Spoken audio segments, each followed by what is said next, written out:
Ms. Concepcion S. Austria, Attorney Jericho A. Cadorna, OIC for Complaints and Investigations Division. From the Department of Education, Assistant Secretary Silet Elco. We have Undersecretary Epimaco V. Densing III, Undersecretary Attorney Mel John L. Verzosa, Undersecretary Gerard L. Chan. We have Assistant Secretary Malcolm S. Garma, ASEC Dexter A. Galban, Undersecretary Omar Alexander V. Romero, Undersecretary Annalyn M. Sevilla, Undersecretary Major General Nolasco A. Mempin, Assistant Secretary Brigadier General Noel Baluyan, Assistant Secretary for Procurement Mr. Reynold Munsayak, OIC Regional Director for Human Resource and Organizational Development Wilfredo E. Cabral, Ms. Mary Antoinette T. Bunyag, Senior Education Program Specialist. We have Mr. Maria Runa L. Catalan, Chief Accountant, and former Head of Procuring Entity, Mr. Michael Powa. We also have from DepEd, Mr. Janir T. Datukan, as Assistant Secretary, Director for ICTS, Mr. Ferdinand Pitagan, OIC Director for Finance Service, Cholita Tiong, Chief Accounting Division, Maria Runa Catalan.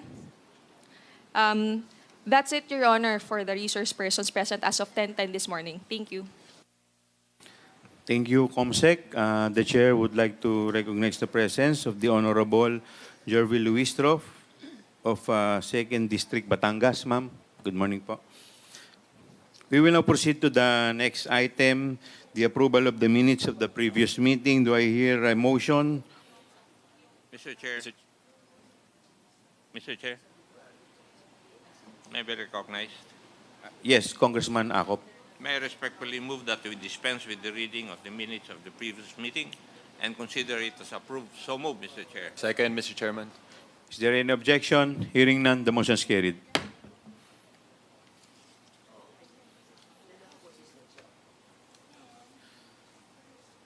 Magandang umaga po sa inyong lahat. I would like to start by making some things very clear. Before we start the proceedings today, I have heard, and I assume many of us here have heard, accusations and insinuations regarding this committee and these proceedings, implying that this is somehow a political exercise or an attack on an individual. I would like to make things very clear. This is not the case. At this point, I will apologize to some of the people watching as I will be mentioning a lot of numbers during my remarks. This is necessary in order to make clear that it is not any enmity, passion, or hostility which drives this committee. It is simply a case of numbers that do not make sense. This is why, if you would recall, last week's hearing focused on the issue of confidential funds. Ano ba ang confidential fund na ito at bakit ito importante?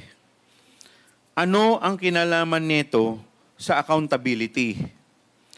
Based on Joint 2015-01 of the COA, confidential funds are funds disbursed to, among others, national government agencies for their confidential expenses. On the other hand, confidential expenses are those relating to surveillance activities which support the operations of the agency. So sa madaling salita, ang confidential funds ay pera para sa mga operasyon ng pagbabantay at pagmamanman ukol sa mga aktibidad ng ahensya. While this may seem to be a very specific definition, we cannot help but notice that the joint circular provides very loose requirements for the release of confidential funds to agencies and also requires less specific information and documents in order to liquidate and account for. In Notice of Disallowance number 2024-002-100, the COA disallowed the amount of over 73 million pesos, representing almost 60% of the 125 million pesos in confidential funds. Pwede po ba yung slide?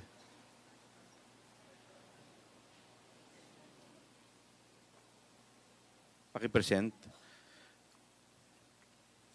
Almost 60% of the 125 million pesos in confidential funds allocated to the OVP in 2022. Equally significant is the fact that this amount was indicated to have been fully spent over the period of 11 days.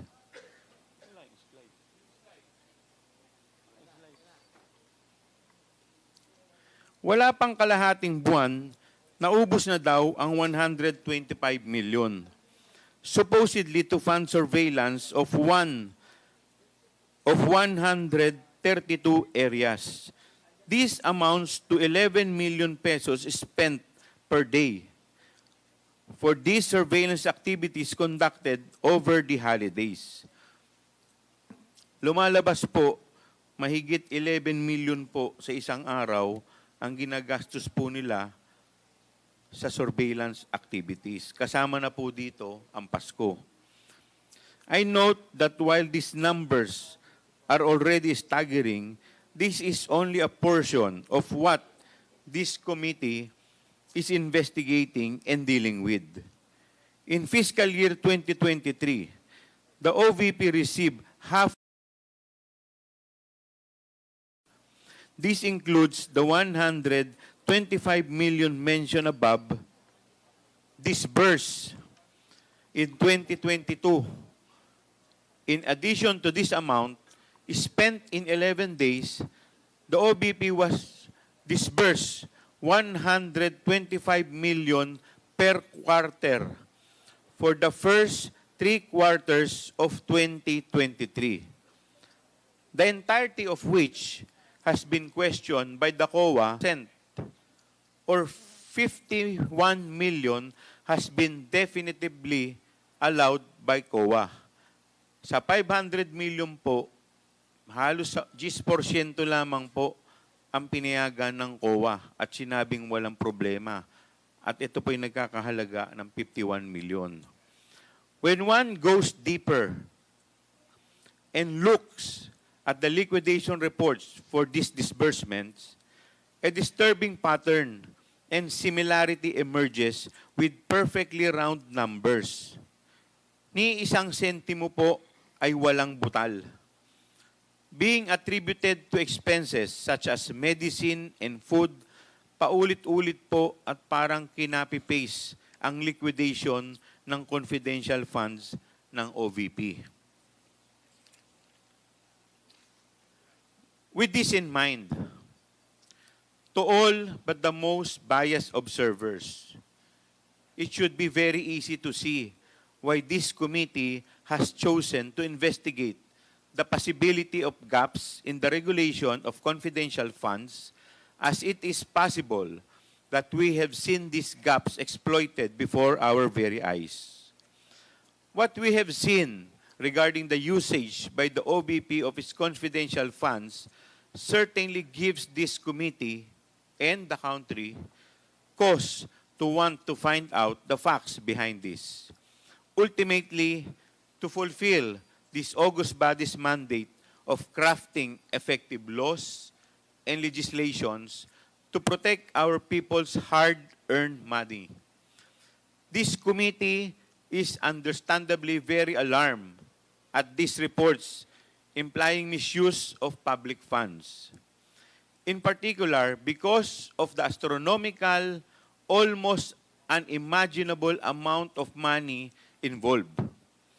I must stress at this point that the sheer vastness of these potentially misused funds sets this matter apart from other instances of irregularity and disallowance. These amounts easily surpass the threshold for the crime of plundering, and regulations are effective enough to protect the money of the people, to investigate and get to the bottom of these glaring irregularities. As we begin today's hearing, I must make this clear. This committee is not about politics, not about attacks. It is not even about the release or approval of any budget, as some have implied. This investigation is not prompted by any motive other than a desire to make the numbers make sense. This committee and these proceedings are about accountability. We seek to learn the truth of how public money, ang pera ng taong bayan, is being used, whether or not our current laws, rules, and procedures are sufficient to ensure the security and safety of these funds. Maraming salamat po.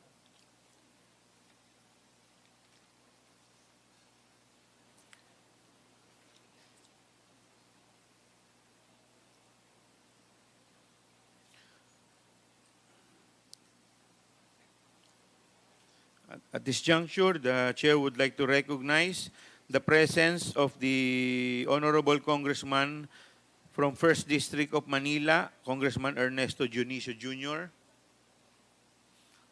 the Honorable Vice Chairperson Johnny Pimentel of 2nd District, Surigao del Norte, and the Honorable Amparo Maria Zamora of Taguig City, 2nd District.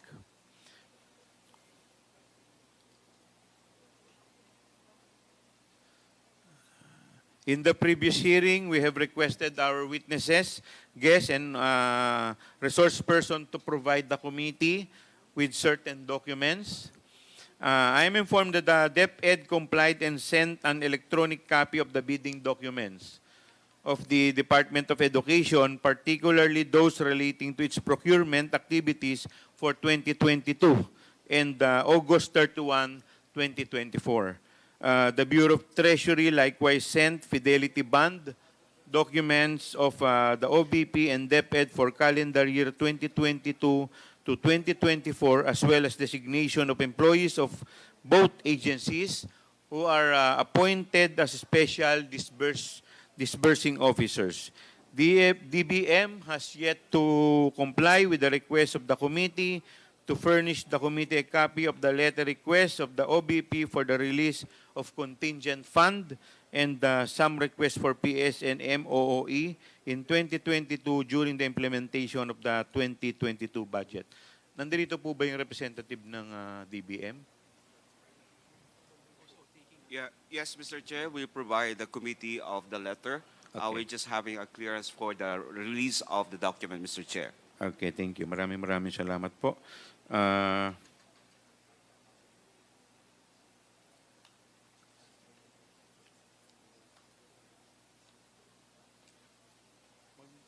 ba tayo? Pa-oath muna natin. Oath na muna. Oath na muna tayo.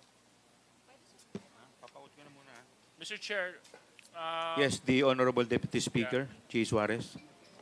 just some admin matters. I noticed there are new faces present with us today. Thank you for your attendance in today's hearings.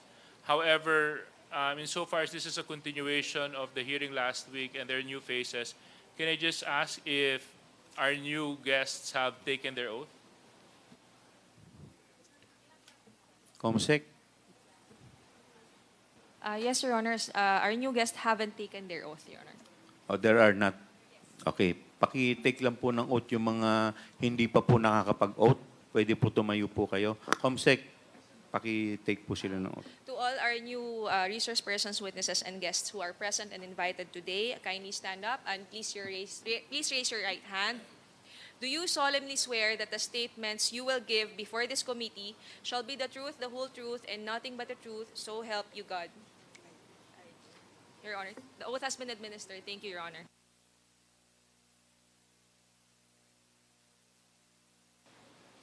Okay, since last hearing, yung mga representative po ng ibang departamento ay nakapagbigay na rin po ng kanilang mga statements. Yung mga hindi pa po, kagaya po ng DepEd at saka ng Bureau of Treasury. Would you like to say something? May mga ready po ba kayong statement para gusto po ninyong sabihin dito sa committee? Mr. Chair, We will recognize you. Sino pong gusto magsimula? Mr. DepEd, from DepEd po.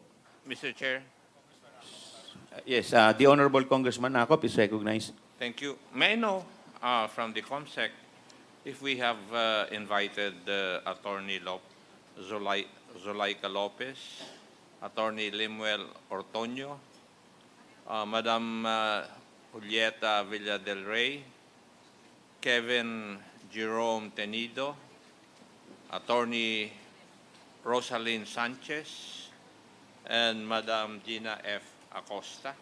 Have we invited them in the last hearing, Mr. Chair? Comsec? Good morning, Your Honor. Thank you for the recognition. We have not invited them in the previous hearing, particularly only Ms. Gina F. Acosta and Ms. Julieta Villa del Rey. However, the invitation sent to them dated September 20, 2024 included only, from the names mentioned by Congressman Acop, Rosalyn L. Sanchez and Ms. Gina F. Acosta and Ms. Julieta Villa del Rey. I was informed that they are not present today, Your Honor. They're not present today, Oh, Your Honor. and they were sent invitations to attend this hearing. Yes, actually, Your Honor, the content of the invitation was addressed to Vice President Duterte, stating that the committee formally invites the attendance of the following officials and employees of the Office of the Vice President, and thereafter a list of employees from the OVP amounting to 17 employees, Your Honor.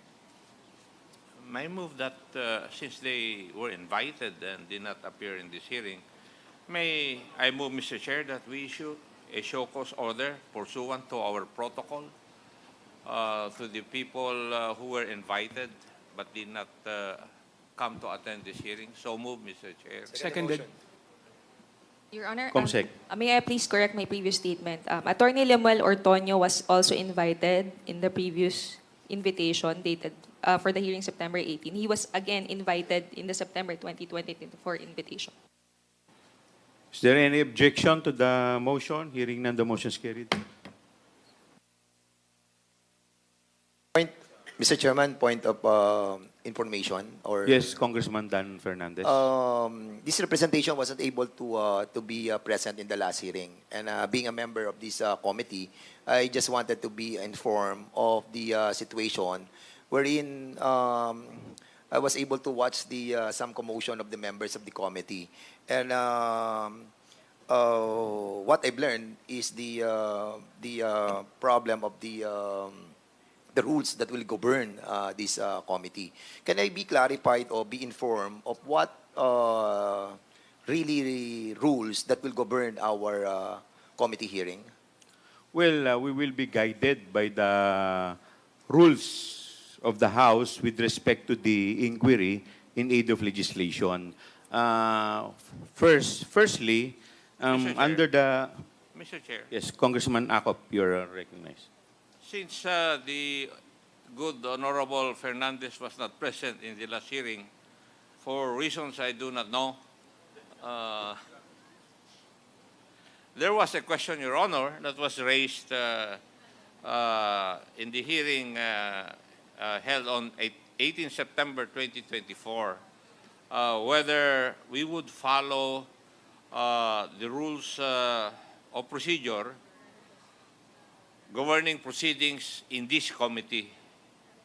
And there was also an issue raised that what we should follow should be the rules, the House Rules of Procedure governing inquiries in aid of legislation.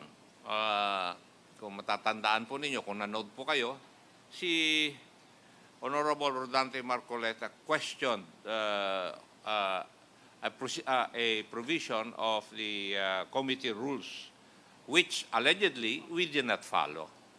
Yun po yung dahilan. But if we look at the issue at hand, Mr. Chair, I have here, I prepared a manifestation regarding this issue para ma-satisfy o ma-clarify natin kung ano talaga dapat ang rules na masunod natin.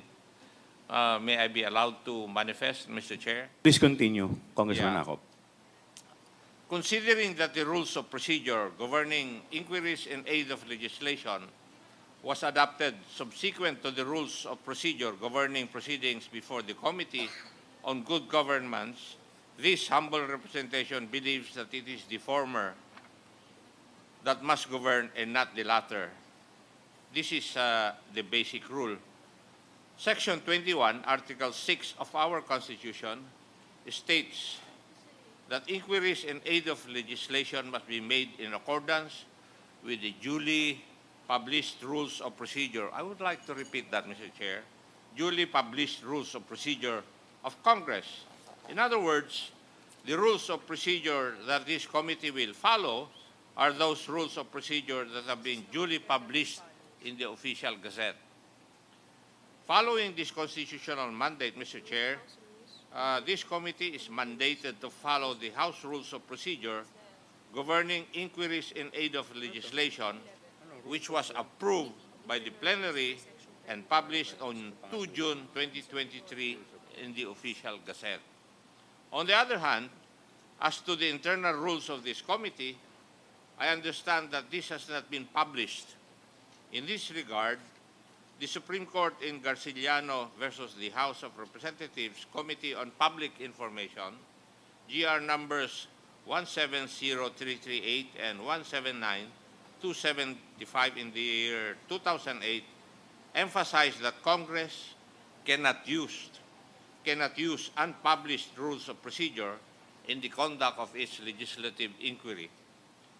This is not to say that the adoption of the internal committee rules was wrong, as this provided guidance to the committee in the conduct of inquiries in aid of legislation, especially considering that at the time we adopted the internal rules, the House Rules of Procedure governing inquiries in aid of legislation has not yet been approved, adopted, or published.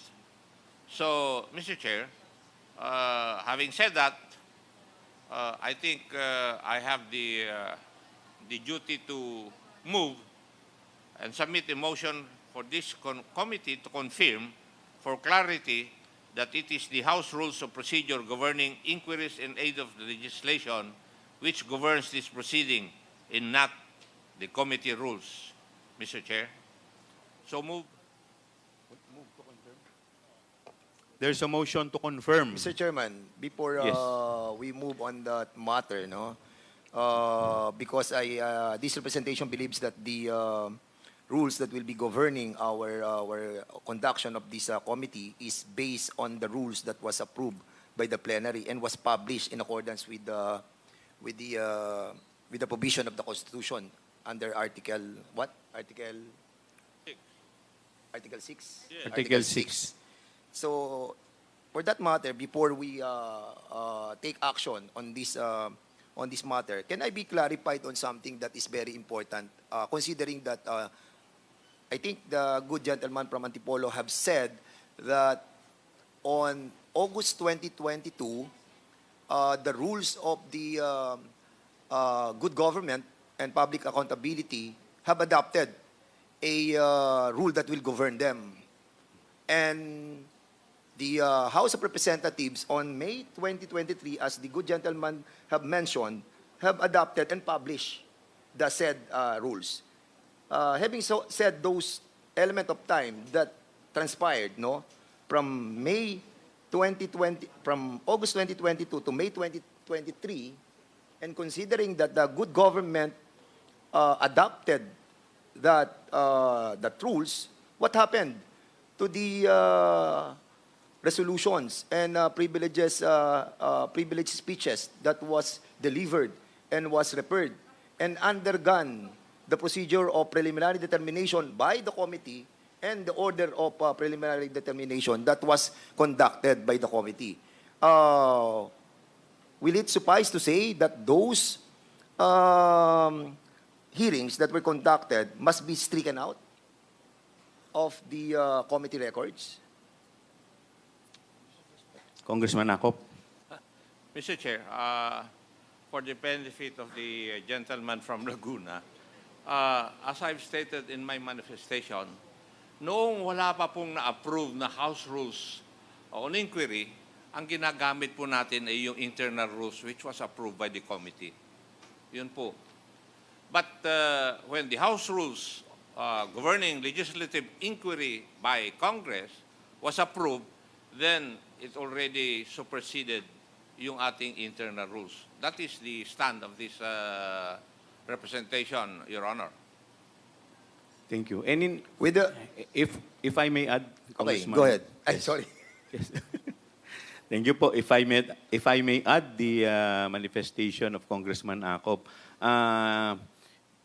basahin po natin yung Section 18 ng ating internal rules dito po sa in aid of legislation. Sabi po dito, the committee tasked to conduct an inquiry may adopt internal rules of procedure. Ang ginamit pong word dito is may.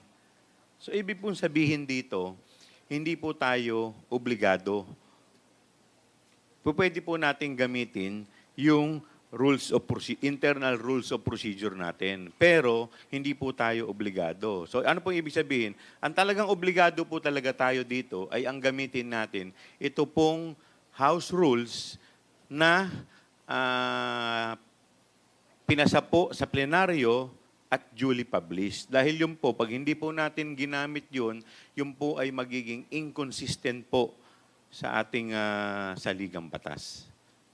I think, Mr. Chairman, no, with that explanation from the good gentleman from Antipolo and the chairman, accordingly, if you're going to look at the Section 34 ng rules natin, these rules that have been adopted by the committee must be also submitted to the plenary. And if it is been proven that it is inconsistent, with our own rules, it is devoid of constitutional requirement as mandated by the Constitution. And one point of information as well, Mr. Chairman, because I'm trying to look at it right now, that these rules that was adopted by the good government is somehow redundant, repetitive. And I think it is preposterous, considering that we have established under our own rules a committee on rules that established the preliminary determination. We have 30 members on the committee on rules, and all the resolutions, all the privileged speeches that are being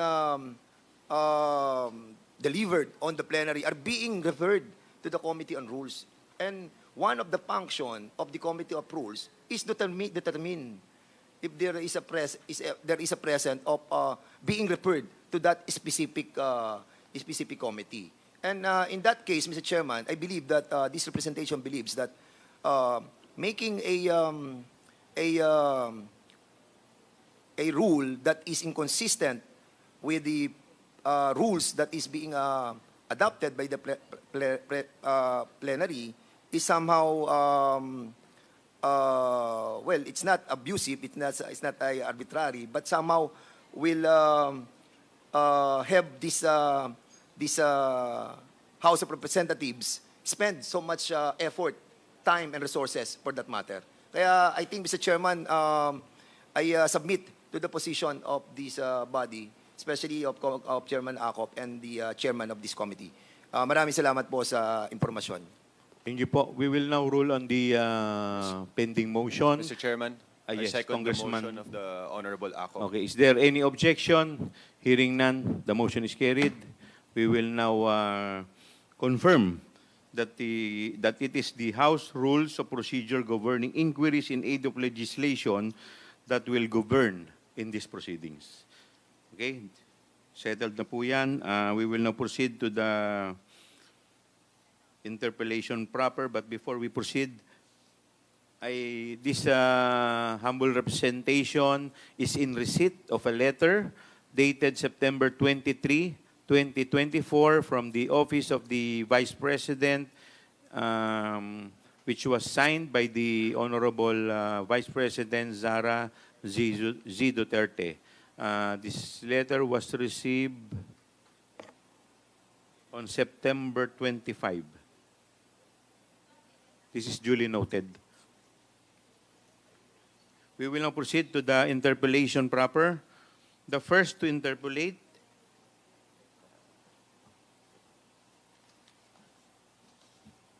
meron na po pala akong list dito. Kung sino pa po ang gustong magpalista, lumapit lang po sa COMSEC para po sa ating, para maging maayos po yung ating interpellation. We will proceed first to the Honorable Congressman Acop. Mr. Chairman, just Yes, Congressman clarification. Robert Barbers, you are recognized. Thank you, Mr. Chairman. Mr. Chairman, consistent with the motion that was approved by the House, by the committee, which states that the rules that we committee will adopt will be the rules of procedure governing inquiries in aid of legislation as adopted by the plenary. Yes. And And consistent duly published. and duly published, yes. And consistent with that motion, Mr. Chair, during the last hearing, there was a question raised by a non-member in the person of Honorable colleague Congressman Dante Marcoleta. And as I understand, non-members of the committee may not make any motions in the committee, in the proceedings. And while the jurisdictional issue was raised via a manifestation by Representative Marcoleta, it was a motion which ended with a request that this committee terminate its proceedings. May I know the action of the committee, Mr. Chair? It was denied, considering that Congressman Marcoleta is not a member of this committee, hence he cannot raise a motion. So therefore, the motion of Congressman Marcoleta Out of order. is ruled out of order. Yes. So was there any motion for reconsideration on that particular Wala po. decision? Wala po, dahil hindi naman po siya member eh. Okay. In the first place, wala po siyang locus standi to present a motion. So it is clear that a non-member of the committee may not or cannot make any motion And he cannot even vote. and he cannot even vote. Tama po. Okay. Maraming salamat, Mr. Chair. Mr. Chairman, Yes, Congressman Dan another Fernandez. point of Clarification. information also. Okay. May we remind all the members of the House of Representatives to also adhere with the clarification that was entered by Chairman Barbers to remind our members of the House of Representatives, that are not member of any committee to submit themselves to the plenary approval prior to the being a member of any specific committee. Because all of the members of this committee and I myself, if I wanted to be a member of any specific committee, I ask the permission of the plenary. And with that, we can avoid some confusion and debate in the committee itself. And that entails time element. Kasi aside from na-disturb po yung discussion, entails also the intention of delaying the investigation that every committee are conducting. With that, Mr. Chairman, I hope that it's a clarification to all the members of the 19th Congress. Maraming salamat po. Mr. Chair, just a parliamentary inquiry. Yes, Congressman Barbers. May I know if Congressman Fernandez and myself is a member of the committee? Yes, you are both members. Maraming salamat. Mr. Chairman, I applied and I put myself in the plenary. Thank you so much, Mr. Chairman. Thank you. And besides, the committee already ruled with respect to the jurisdiction. And yung pong statement po ni Congressman Marcoleta is moot and academic na po. Dahil po nag-take na po tayo ng jurisdiction. Is there any concern? Mr. Chair. Yes, we will now. Are we going to proceed with the interpellation or this is No, I would just like to make a comment on the... yes, please proceed, Congressman Acop. Yes. Now, since the rule read by the Honorable Barbers stated that non-members of this committee may not make any motions, and we had a non-member state a motion. The question is, what should we do with the motion? I said, it's out of order. Now, are we not supposed to move to strike it out of the minutes, Mr. Chair? Is there any motion? Do I hear a motion? I think it is incumbent upon us to have a motion to strike it out from the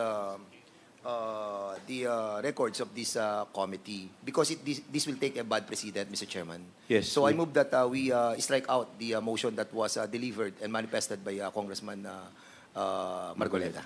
Is there any second to the motion? Second. Second, Mr. Chair. Duly seconded. Is there any objection? Hearing none, the motion is carried. We will now proceed to the interpellation. Congressman Acob will be the first interpellator. Please proceed, Congressman Acob. Thank you, Mr. Chair. Most of the questions that my staff has prepared would concern Madam Gina F. Acosta, the Special Dispersing Officer of the Office of the Vice President. I think she is not present today. Is she? Comsec? Present ba si Madam Gina Acosta? Kasi siya ang supposedly the Special Dispersing Officer. No, Your Honor.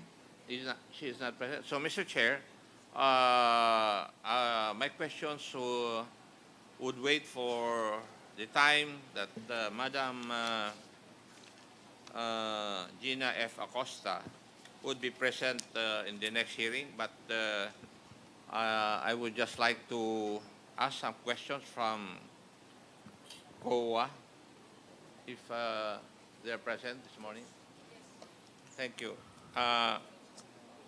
Kailan po nyo inirelease yung COA audit report nyo regarding the office of the OVP regarding the use of the amount of 125 million under line item confidential expenses? Kailan po nyo na-release yung COA report nyo? Sino po ang sasagot? Attorney, sorry, hindi ko po makita yung pangalan. Attorney Camora from COA. Please proceed. Good morning, Mr. Chair. As to confidential intelligence and confidential funds, we do not issue any audit reports, just the audit actions, Mr. Chair. Audit action. Yes, Mr. Yes. Chair. Okay. Thank you for the clarification. Now, when was the confidential fund in the amount of 125 million transferred to the office of the Vice President?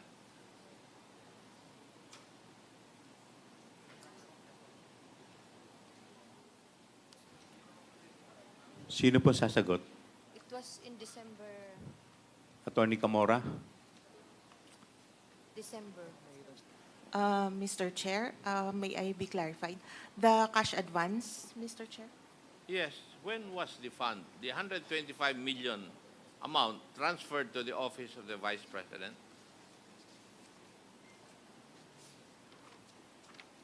Mr. Chair, the fund was received on December 20,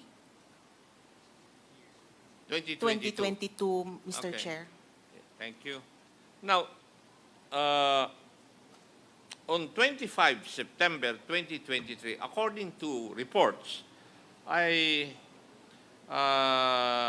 kayo po ay nag-confirm, maybe because of reports, na galing po sa Office of the Vice President na the amount of 125 million confidential funds was spent in 11 days. Mr. Chair, based on their liquidation reports, opo. Kayo po ang nagsabi nito in your report. Wala pong report, Mr. Chair, but audit action po. Oh, it's an audit action. At Yes, kino-confirm Mr. nyo Chair. na yung amount na 125 million was spent by the Office of the Vice President in 11 days. And that would be amounting to 11.3 thereabouts million per day. Would that be correct? Tama po ba yun? Mr. Chair, may I ask for the question to be repeated? Ano po? Uulitin ko po. Opo.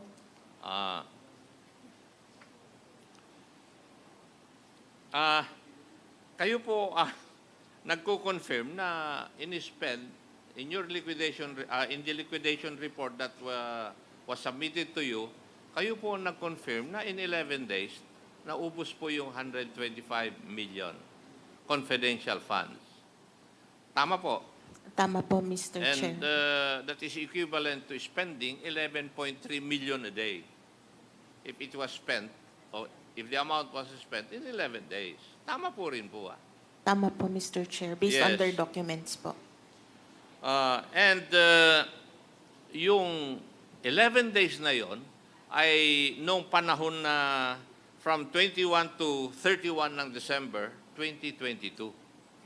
Would that also be correct? O tama po ba yun? Based on their accomplishment report, tama po, Mr. Chair. And that is at the height of the holiday season, matatapos na po yung taon, di po ba? Tama po, Mr. Chair. At lahat po ng ahensya ng gobyerno nagmamadali na ma-spend yung kanilang pera na nasa kanilang opisina.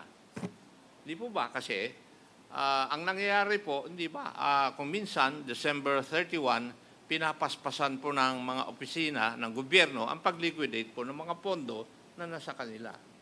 Hindi po ba tama yun? Alam ko po yun dahil naging controller po ako ng Philippine National Police noong Chief PNP si Senator Lacson at yun ang nangyayari eh. Kayo po ang sasagot, hindi na po siya. That's correct po, Your Honor. Yes. Paki-address niyo po yung chair sa at antayin niyo po na recognize kayo. You are Miss Sofia Gemora. Yes, Your Honor. Okay, please continue. Kasi minamadali po nila ng mga ehensya dahil if you notice, yung buwan ng Disyembre, normally it has four non-working holidays. So, 4 na ang nabawas sa 11 days para gastusin mo. Tama rin po ba? If I may add, Your Honor, to what Attorney Camora had said earlier, with regards to the 11 days report of our audit team, we are the audit team of the Office of the Vice President. So, looking at the records or the recording in the financial statements, we found out that the cash advance was drawn on December 20, 2022.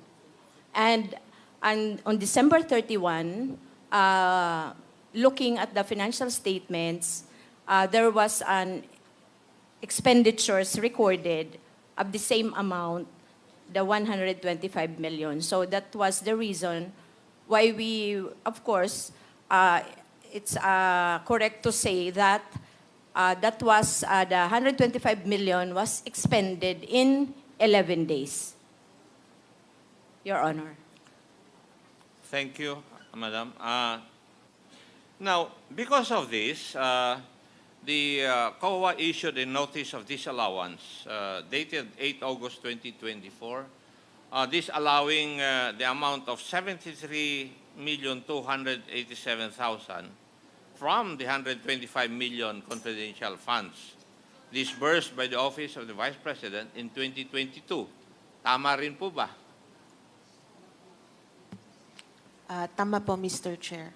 Now, may I know kung ano po yung mga dahilan po ninyo bakit nag-issue po kayo ng notice of disallowance doon po sa expenditure on confidential funds by the Office of the Vice President?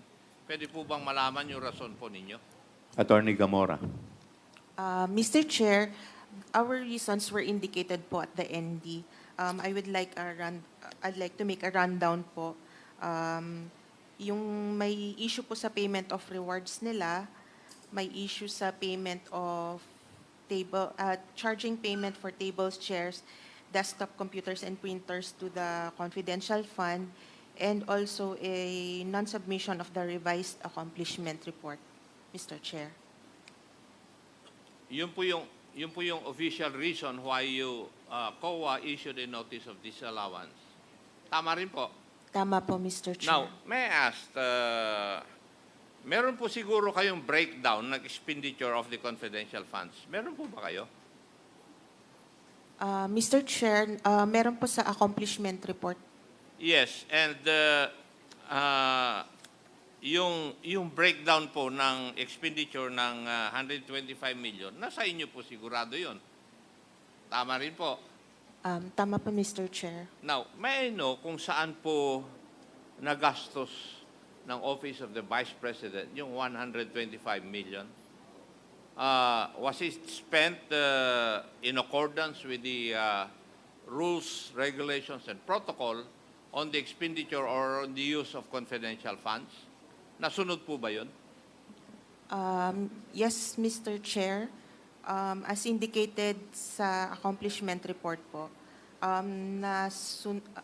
na-liquidate naman po nila based on confidential expenses as required by the joint circular po, Mr. Chair.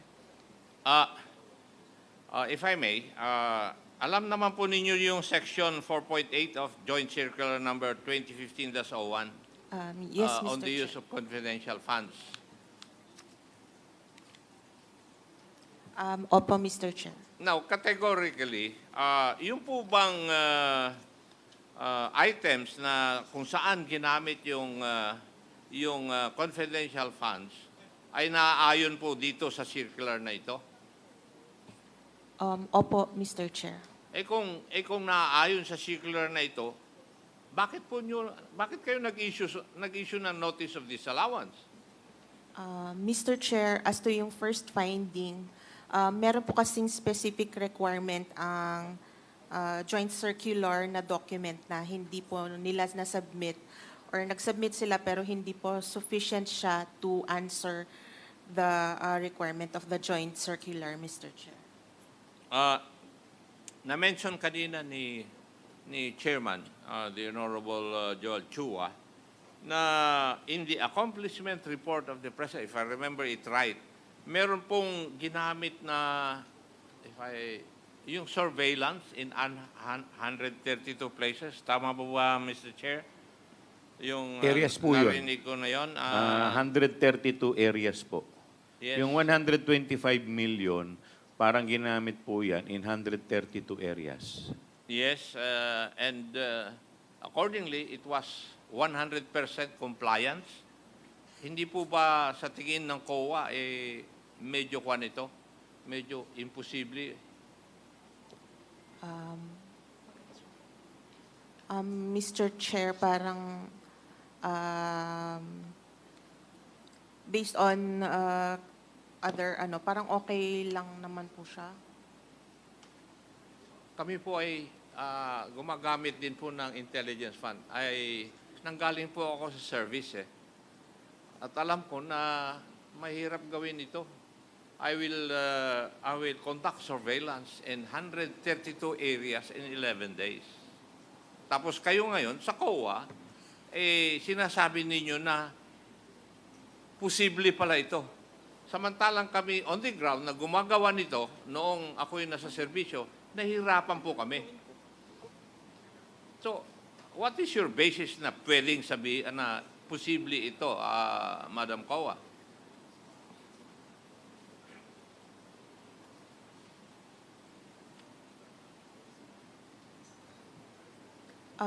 Mr. Chair, there are also deficiencies here.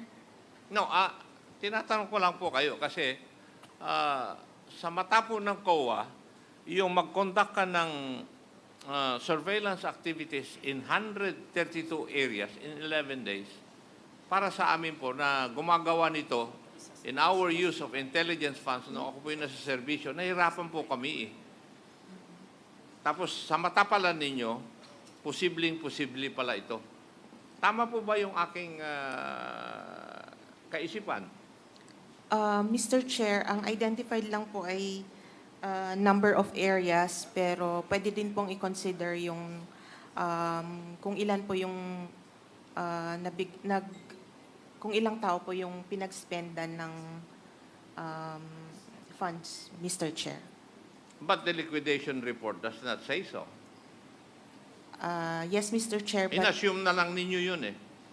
Mr. Chair, meron po silang submitted na mga documentary evidence. Okay. Mr. Chair, those would be the questions that I would ask, I have asked from COA. Yun po yung aking nihanda. The others would pertain to Madam Gina F. Acosta. So, marami pong salamat, Mr. Chair, for the opportunity to interpolate. Thank you. Thank you po, Congressman Acop. The next interpellator is the Honorable Congressman Rolando Valeriano. Mr. Chair, Mr. Chair, quick question. Congressman Ortega, with the indulgence of Congressman Valeriano, the chair would like to recognize Congressman Ortega. Mr. Chair, I've noticed that there are some employees and from the office of the Vice President who are here. Are we gonna sit them as a resource person, or they just going to sit around the hall, Mr. Chair? I was informed a while ago that the spokesman of the Vice Mayor is Vice President is representing the DepEd, not the office of the Vice President. But I was told by the COMSEC that a while ago, the OVP Chief of Staff, Attorney Solueta Lopez, supposedly is present today, but could not be located as of now. May I know if Attorney Solueta Lopez is here inside the Zulaika. Sorry. If Attorney Zulaika Lopez is present in this Mr. hearing. Chairman, I think Yusek Powa is the spokesperson of the Vice President. Maybe he can answer on your query, considering that he knows all about the OVP. Yes, would you like to please join us? Mr. Chairman, good morning. Yes, good morning to the members morning, of the Yusek I Powa. have not seen Yusek Zulaika since I arrived this morning. And to be very honest with you, I do not know if she was even here today. But I don't think she's with us at the moment. For the OVP matters, let me just manifest, Mr. Chair, Your Honors, that I only joined OVP po kasi itong August. Ah, okay. So, and only as a spokesperson, I am only a consultant in the Office of the Vice President as her spokesperson. So, sa totoo lang po, I will not be competent to answer any questions as regards yung operations pa po talaga ng OVP at this point, Your Honors. Mr. Chairman, if Yes, I may, Congressman was he Fernandez. not given authority to answer some queries from this committee? Do you have any authority from Mr. the Chair, Office of the Vice I- President? Mr. Chair, I was not given po any authority today. I am appearing today because part of the invitations given to the DepEd family also included my name. So that is the only reason why I decided to appear po today before you. Okay. Okay po ba sa inyo yan? Okay, we will now proceed to the... But before I recognize Congressman Valeriano, the Chair would like to recognize the presence of Honorable Clarice Ann Hernandez of the Lone District of Calamba City. Good morning po, ma'am.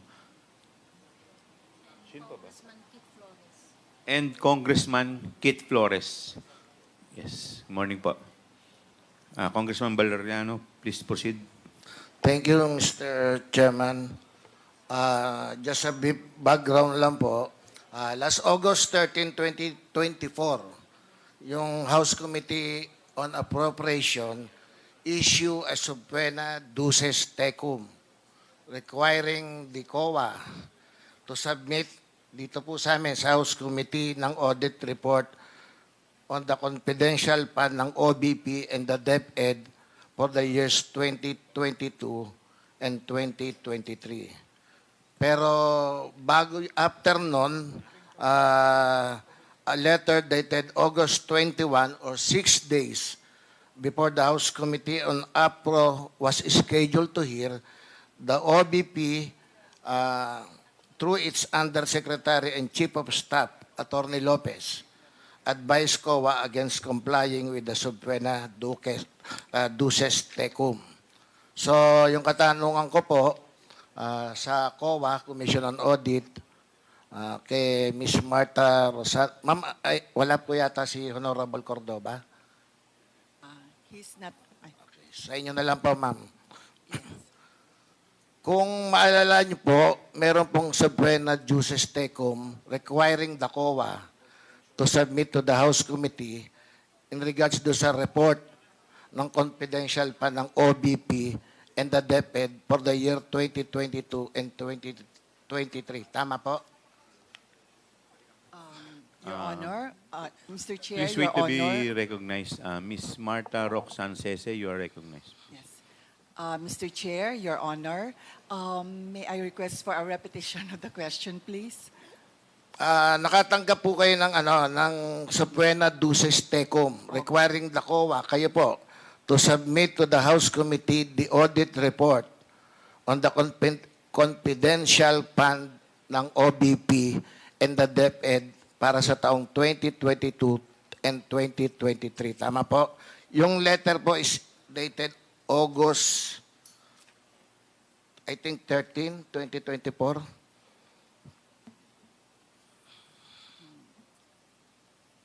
August 21. Tama. Your Honor, may I please refer first to the legal services sector representative because I am not privy to that very document. May I know who will answer? Attorney Camora, please answer. Yes, Mr. Chair. Nakatanggap po kami ng subpoena. Yan. Yung August 21, 2024, you received a letter from the OVP directly to Chairperson Cordoba. And it was personal. Ang sinasabi po ron, kung maalala nyo, pinipigilan ang COA na mag-release ng details. Tama po? Tama po, Mr. Chair. Sino po ang nag-receive ng letter? Mr. Chair, sa Office of the Chairperson po. Sa Office of the Chair. Binigay po ba, anyway, wala si Chairman pero baka kaya niya pong sagutin. Binigay po ba kaagad dito personally kay Chairman Cordoba or dinaan pa sa kanyang mga staff? Mr. Chair, hindi ko po alam kung kailan nabigay kay Chairperson pero na-receive po ng ICFAO ng office namin and then we elevated po the matter to the Chairperson. Yes. Ano po ang naging aksyon ng COA in regards to that letter?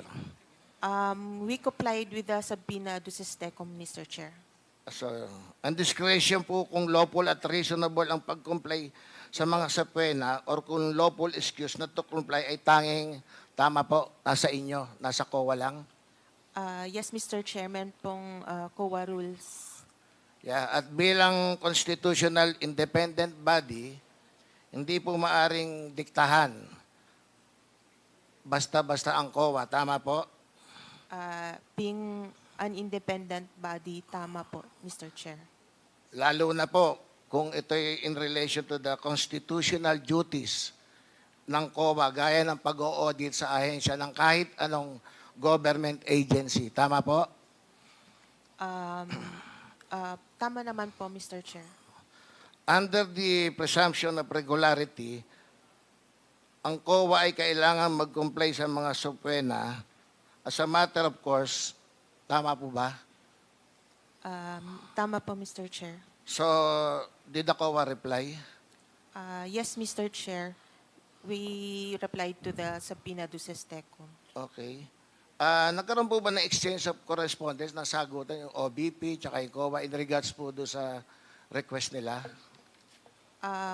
Mr. Chair, parang Wala na. wala na pong response po. So, sa kanila. sinunod niyo po ba yung directive ng OVP not to comply with the subpoena? Mr. Chair, hindi po. Ang nag-comply po kami is yung sa subpoena to system. So, ang COA po ay sumunod sa subpoena because they agree that Congress does have the power to subpoena these documents. Correct? Mr. Chair, our rules also allows us to comply to subpoena to system and other lawful orders po. Yes. Ang COA ay sumunod sa subpoena dahil ito ay in-issue batay sa power to conduct legislative inquiries ng Congress. Tama po ba? Tama po, Mr. Chair. And COA likewise agrees that the audit of the confidential funds, which are government funds, are matters of public concern. Tama po ba? Tama po. Tama. In terms of audit po, Mr. Yeah. Chair, tama po. And the public has the right to know paano po ginagastos ang pera ng bayan. Di po ba? Tama po, Mr. Chair. And likewise, ang Kongreso ay may obligasyon. Kami po dito na siguruhin ang pera ng bayan ay ginagastos po sa tamang paraan. Tama po? We submit po sa ano po. And when the COA complied with the subpoena, ano po ba yung response ng OVP, ng Office of the Vice President? Did the OVP reach out to COA again? Mr. Chair, wala po akong alam na nagbigay po sila ng further requests or Or letter? Letters. Nagpadala ba sila ng communication again? Hindi na po? wala na po, Mr. Chair. Were further attempts made by the OVP to force or compel COA not to comply with the subpoena, even a phone call or what? Wala naman po. I'm not aware of any letter or any communication po. Okay. Thank you, Madam. Sa OVP po, meron bang pwedeng sumagot? Wala talaga si Atty. Lopez? Comsec, how about Atty. Lemuel G. Ortoño? Andito po. Negative as well, Your Honor. Again? Mr. Chair, Wala po. with the indulgence of Congressman the Acop, you're Honorable recognized. Valeriano, before we leave the issue on the subpoena duces tecum, Your With the Honor. indulgence of Honorable. Please proceed, Congressman Acop. Thank you, Mr. Chair. May I know if we have required the submission of the letter of the Office of the Vice President through Undersecretary-in-Chief of Staff Lopez to the COA?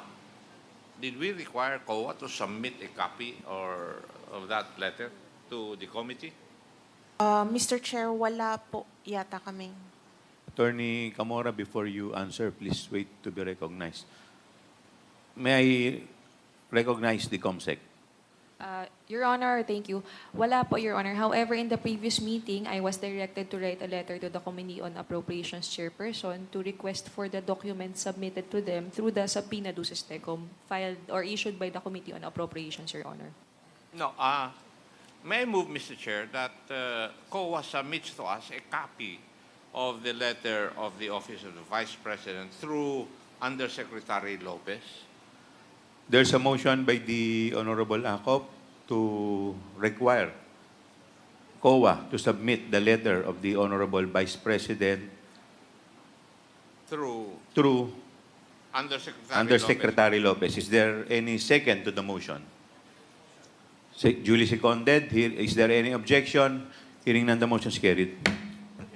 Mr. you, Chair, Mr. with the Chair. permission of Congressman Acop, we have some representatives from the Office of the Vice President available. Baka mayroon po kayong kopya ng sulat na yon. At kung may kopya po sila at dala-dala po nila, baka pwede maibigay na po. Mr. Chair? Sino pong representative ng OVP ang nandirito po? Wala po yata. Mr. Chair, Sino yan? Si Sibilia, hindi ba? Please identify yourself, please. Wait. Sino po? Mr. Chair, point of order lang, no? Earlier, What is there the were, point of order? Yeah, earlier there were representatives from the OVP. May I ask where they are now? Your Honor, may I be recognized, Your Honor? Yes, Comsec, you're recognized. They were located at the corner of the room earlier, Your Honor. Some of the representatives were there. They did not give the committee secretary their names, but they were there and now they are not here, Your Honor. Are you referring to Attorney Zuleika Lopez? For clarification, Your Honor, there was an error in recognition of Attorney Zuleika. The observation of Kong Akop is valid. Wala po talaga siya. Hindi po umattend. Wala talaga. Mga security po yata kanina yung dumating, Your Honor. Okay, security lang po. Mr. Chair. Yes, sino po yun? Mr. Chair. Congressman Singh, Mr. Chair. Yes, Congressman Swansing. Mr. Chair, with regard to the letter being discussed at the moment, I also ask to confirm with Representative Luistro, this said letter was already requested and brought up during the second hearing for the OVP budget deliberations. And this letter was already furnished to us during that committee hearing. So And, we are already in receipt of the letter. Yes, Mr. Chair, I'll defer to Representative Luis Shaw because during the hearing itself, the representative from COA turned over that letter to Representative Luistro. Yes, Congressman Luistro, you are recognized by the chair. Mr. Chair, I confirm the manifestation of the Honorable Swansing that during the budget briefing of the OVP, we requested the COA to submit to the Committee on Appropriations, the copy of the letter of the OVP opposing the subpoena duces tecum issued by the Committee on Appropriations. So may we inquire from the COMSEC if we can get in touch with the Committee on APRO so we can be provided a copy of this letter opposing the subpoena, Mr. Chair. Comsec, please take note of the manifestation of Congresswoman Luistro.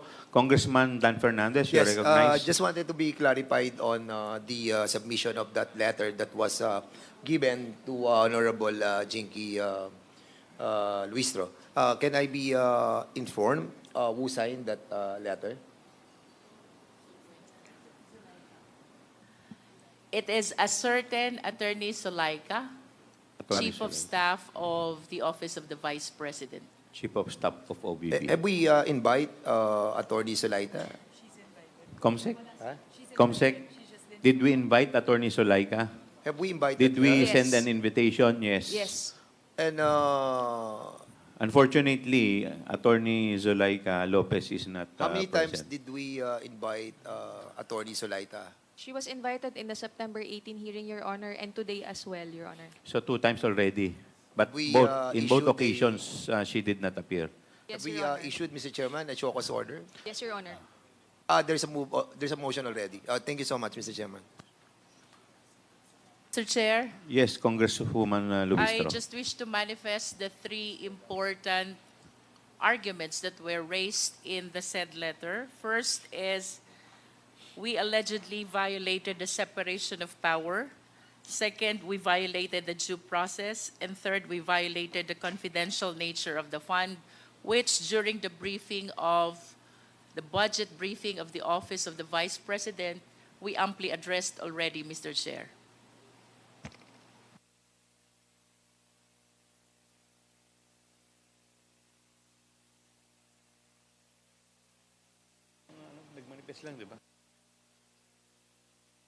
Mr. Chair, while we are waiting for the copy of that letter from the Committee on APRO, I shared the 3 arguments which were raised in the said letter. First is the separation of power rule. Second is the due process. And third is the confidential nature of the fund. During the budget briefing, Mr. Chair, we amply addressed already these 3 issues. Okay, duly noted, Congresswoman Lubistro. Mr. Chair. Yes, please continue your interpellation, Congressman Valeriano. Ang problem po, yung kasunod ko sanang tanong in regards do sa letter na ginawa ni Atty. Lopez sa OVP na or any representative from the Office of the Vice President, pero wala po sila kahit isa, Mr. Chair. So, tinatapos ko na po yung pagtatanong ko. At meron na po bang representative from the OVP?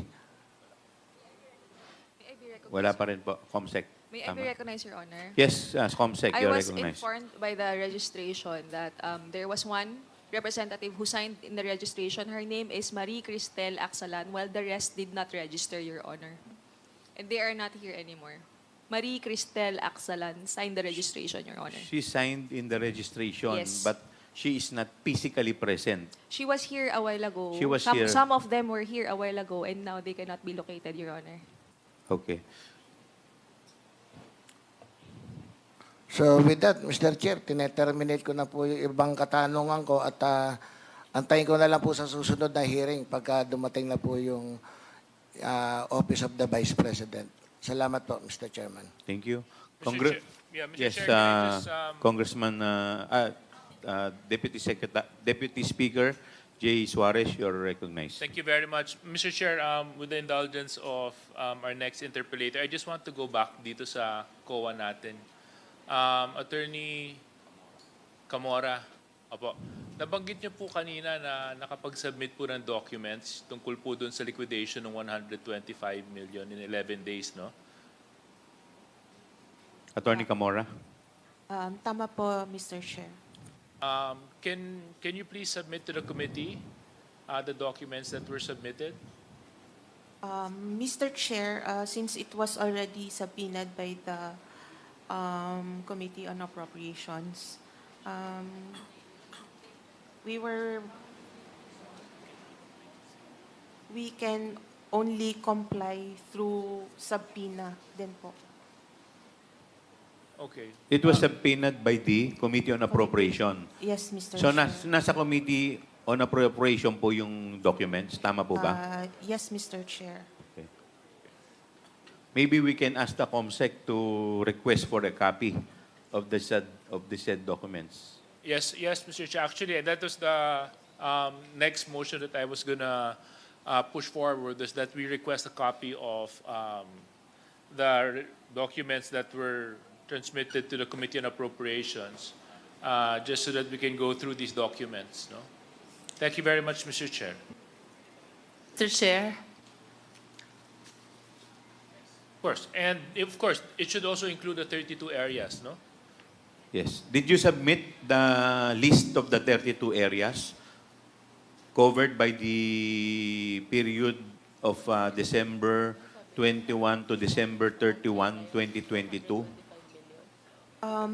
Mr. Chair, we can provide the copies to the committee upon issuance of subpoena din po. Upon the issuance of subpoena. Duces tecum. Do I hear a motion for the issuance? So moved, Mr. Chair. There's a motion to issue a subpoena duces tecum with respect to the 32 areas covered covering December 21 to December 31, 2022 with respect to the 125 million confidential fund. Is there any second to the motion? second, Mr. Chair. Duly seconded. Is there any objection? Hearing none, the motion is carried. Yes, Mr. Chair. Congressman Luistro, you're recognized. I wish to go back to the letter opposing the subpoena issued by the Congress, specifically the Committee on Appropriations, Mr. Chair. I wish to manifest that the letter is dated August 21, 2024. So I humbly submit that during this time, Attorney Powa is already connected with the Office of the Vice President, and I wish to believe that he can enlighten us with respect to the questions to be propounded by the Honorable Valeriano, Mr. Chair. Attorney Powa, could you please join us?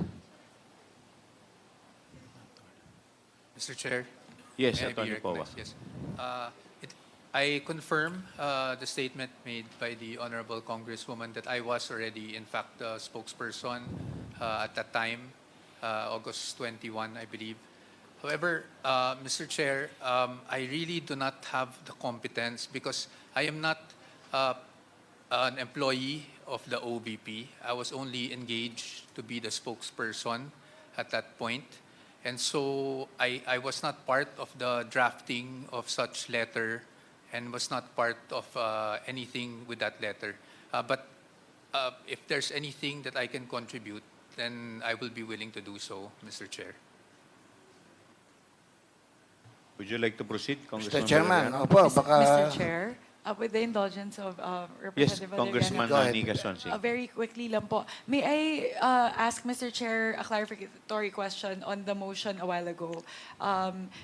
How many areas po yung covered nung sa Pinaduces Tecum? 132 areas. Okay. Yun lang, Mr. Chair. Just wanted to clarify because I heard 32 po. So we just wanted to make sure 132 is correct. That's correct, Mr. Chair. Thank you very much po.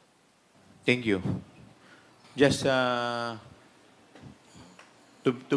be clear, the motion was duly approved with respect to 132 areas.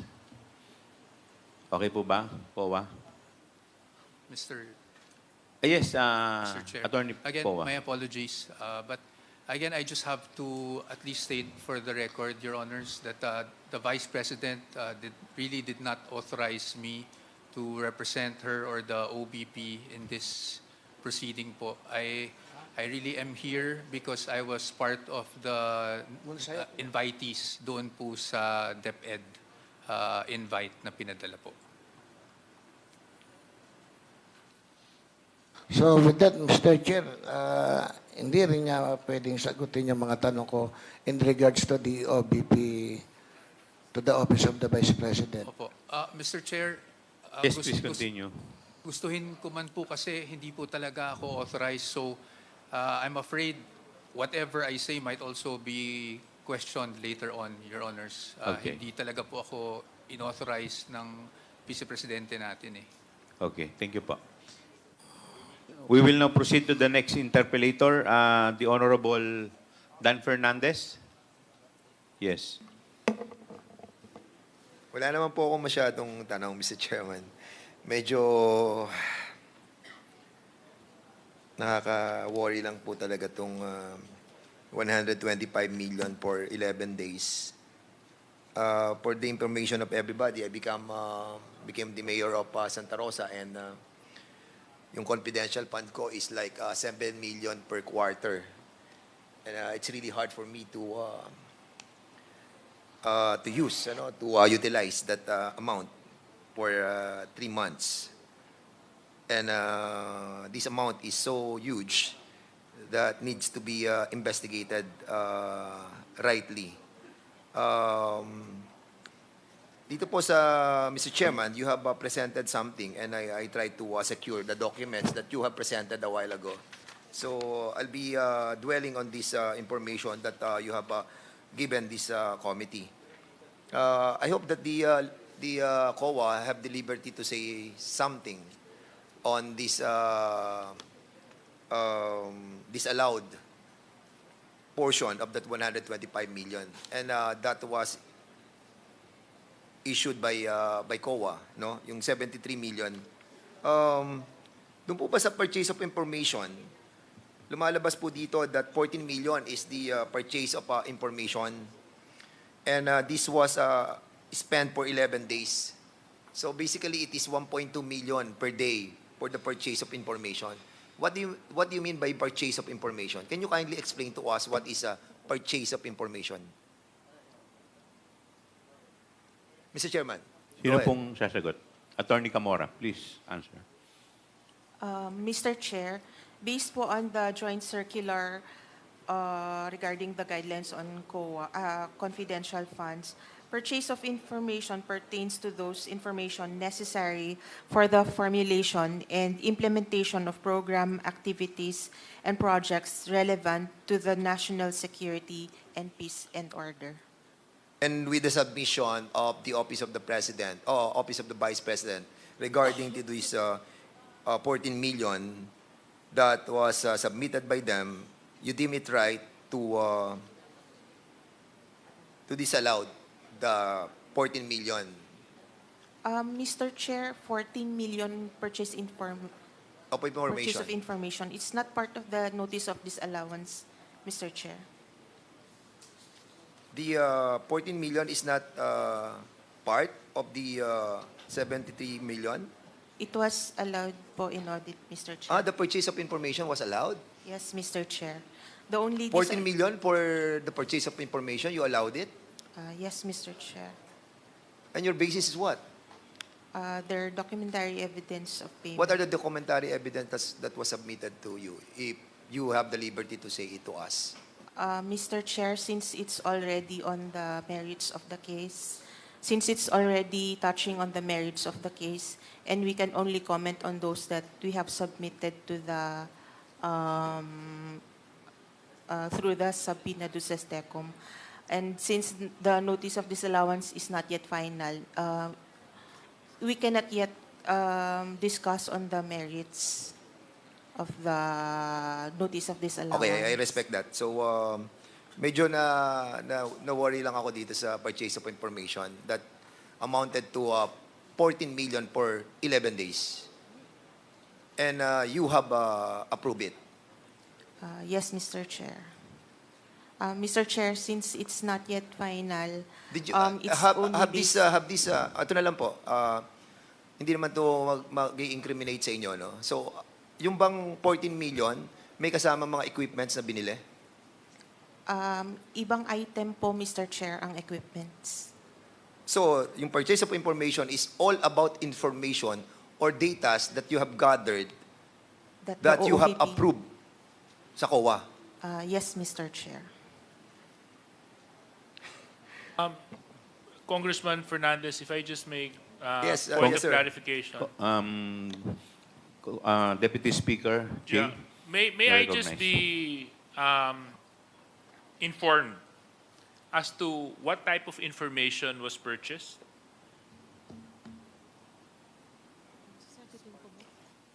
Before you answer, Attorney Camora, let me first recognize the Honorable Joseph Stephen Paduano of Abang Lingkod and the Honorable Vice Chairman, Senior Vice Chairman Benvenido Abante.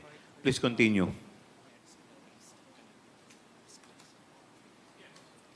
Mr. Chair, again, we cannot comment on it since it forms part of the merits of the case. But I would like to inform the body po that the entire ND is still subject to appeal to the adjudication of the commission proper. These are just the judgment of the Yeah, auditors. I do understand the position of Attorney Camora. My question is, what type of information? Kasi sabi po dito, purchase of information. Ano yung anong klaseng information yon? Is it Mr. Chair, I could only say that these are part of what is required under the joint circular, which is this information necessary for the formulation and implementation of programs, activities, and projects relevant to national security and peace and order. Okay. I'm just curious kasi ngayon lang ako nakakita ng item na purchase of information. So anyway, I'm sorry, Congressman Fernandez, and I ate into your time. Hindi kasi, Mr. Chairman, I agree with the million divided mo sa 11. That is 1.2 million for the information that wanted to be purchased by the Office of the Vice President and was approved by the COA. And that worries me a lot, no? Entails, siguro kung mga 4 months yan or in 1 year yan, acceptable yan. But in a day, 1.2? And if purchase of information a day? Pwede po bang isang tanong lang? Yes, sir. Yung po bang 14 million na yun na information, sa isang tao lang po ba yun o maraming tao po yun? Mr. Chair, hindi naman po yun sa isang tao lang. Okay, just to ilan pong tao? Kung alam lang po ninyo. I don't have the information right At now. kung magkakano po kada tao ang binigay para po sa purchase of information na yun? At kung saan po mga area? Mr. Chair, details na po siya ng audit, so we could answer through if we are duly issued po subpoena duces tecum. Is there any motion? Do I hear any motion? Yes, well, I move that we ano ba? I move that we subpoenaed the duces tecum. The detailed information. All those documents pertaining to the purchase of information, the detailed information about it. Is there any second to the motion? Second, Mr. Chairman. Duly seconded. Is there any objection? Hearing none, the motion is carried. Secondly, Mr. Chairman, this is the payment of reward. Sa payment of reward, you utilize 10 million. The Office of the Vice President utilized 10 million. And this was spent for 11 days. So almost $1 million a day for the reward, payment of reward, cash. Cash. Same thing, COA. How this 10 million was utilized daily by the Office of the Vice President? Can you kindly educate me on how this happened? $1 million a day for payment of cash reward. Was there any news about the cash reward that was given by the Office of the Vice President to any individuals, for that matter, pertaining to this payment of reward in cash by the Office of the Vice President? Mr. Chair, again, it is Again, part of the it will be a merits. part of the documents of the detail. Although, Mr. Chair, we have indicated in the ND the reason why the rewards were disallowed. They were not able to satisfy us with the Okay, I'm sorry. documentary I'm requirements. sorry, COA. You mean this 10 million is part of the disallowed by COA? Yes, Mr. Ah, Chair. I'm sorry about it. Oh, so sige. Okay, so disallowed to. Okay. Sige. So have they given you some information on or the detailed information about this payment of cash reward? They have submitted compliance documents, Mr. Chair, but Can we we deemed it not sufficient. Yeah, go ahead. We deemed it not sufficient to answer the requirements of the joint circular. Can we also, in that case, Mr. Chairman, may I move to subpoena also those tecum, those documents pertaining to the payment of cash reward? There is a motion by the Honorable Fernandez to issue subpoena duces tecum with respect to the payment of cash reward. Ito naman pong Is there any objection? Is there any second to the motion? Second, Mr. Chair. Duly seconded. Is there any objection? Hearing none, the motion is carried. Punta naman po tayo sa rental of other incidental expenses relative to the maintenance of safe houses. How many safe houses have the Office of the Vice President have? Mr. Chair, again, it falls part of the merits. However, may I just say, Hindi naman now merits na- naman yun, Gloria. Tinatanong ko ilan lang yung, para malaman namin. Kasi, of course, merong mga opisina ang Office of the Vice President sa buong Pilipinas. Are those offices that are being mentioned by the Office of the Vice President all over the country constitute also as the safe house of the OVP? Ayan, nakalagay dito. Meron kayong maintenance ng safe houses Do they have like 10, 18, 20, 30, 40? Mr. Chair, I do not have information right now on... Can you kindly submit to us also? I move also to, kasi Mr. Chairman, before we move for that, kasi 16 million were, 16 million was spent for 11 days for the Office of the Vice President doon po sa mga safe houses for maintenance.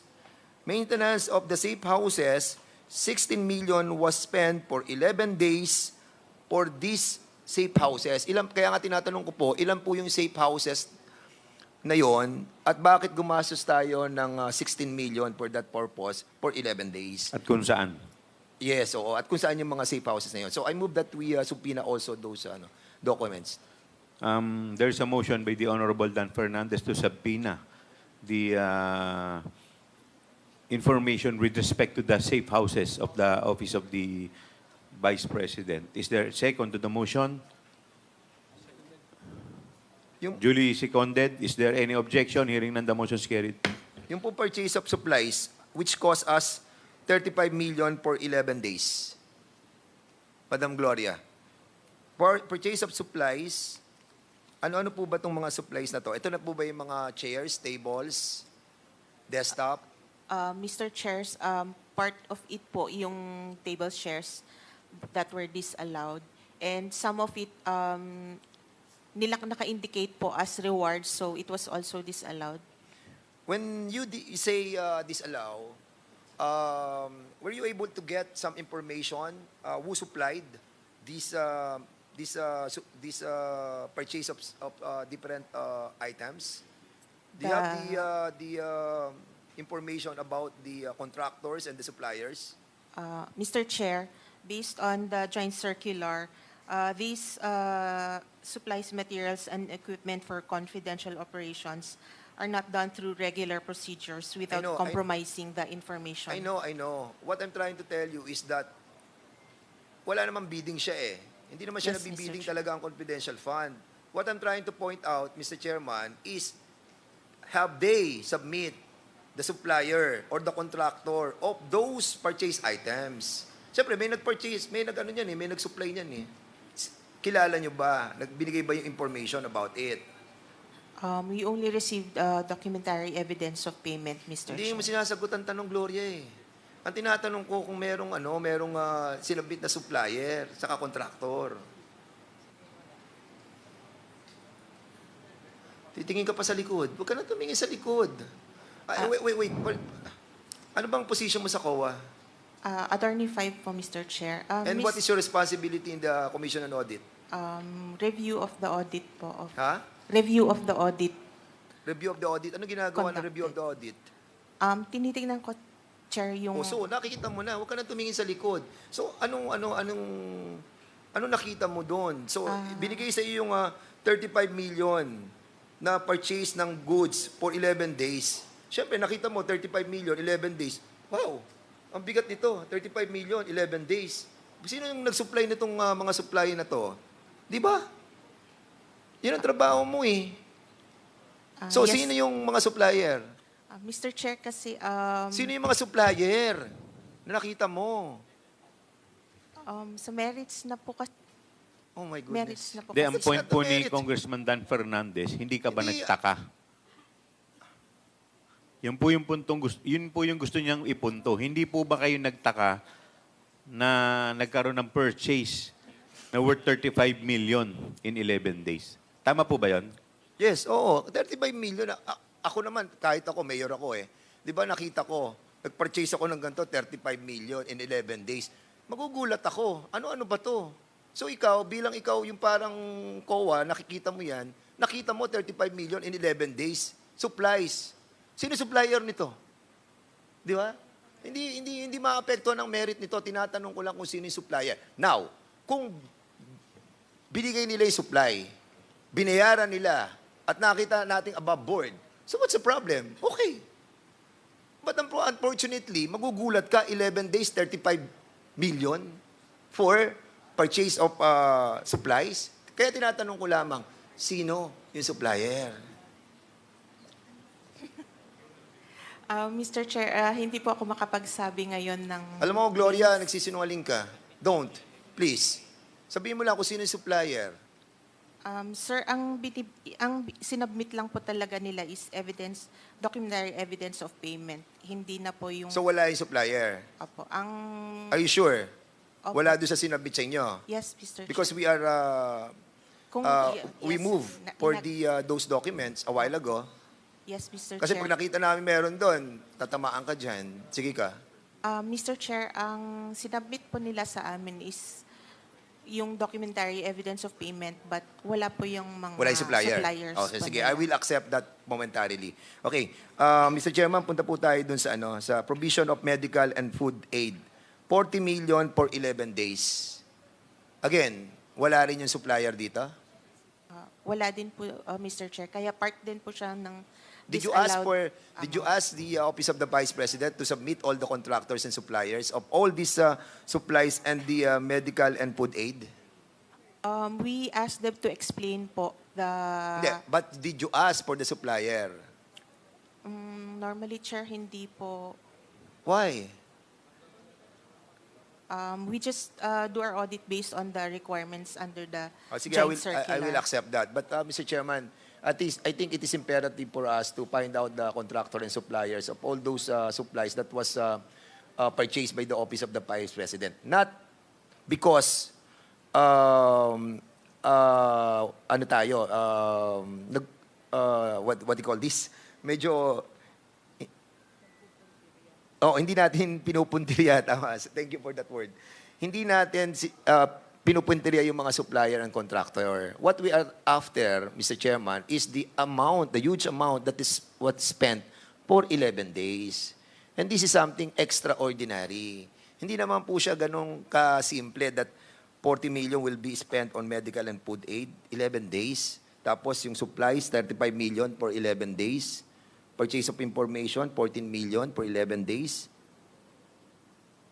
And ito pa, yung lastly, yung payment of incentives on traveling relative to the confidential operations. How does it work? Paano nagbabayad ng incentives or traveling? Can you kindly explain it to us? Because we spent 10 million in 11 days.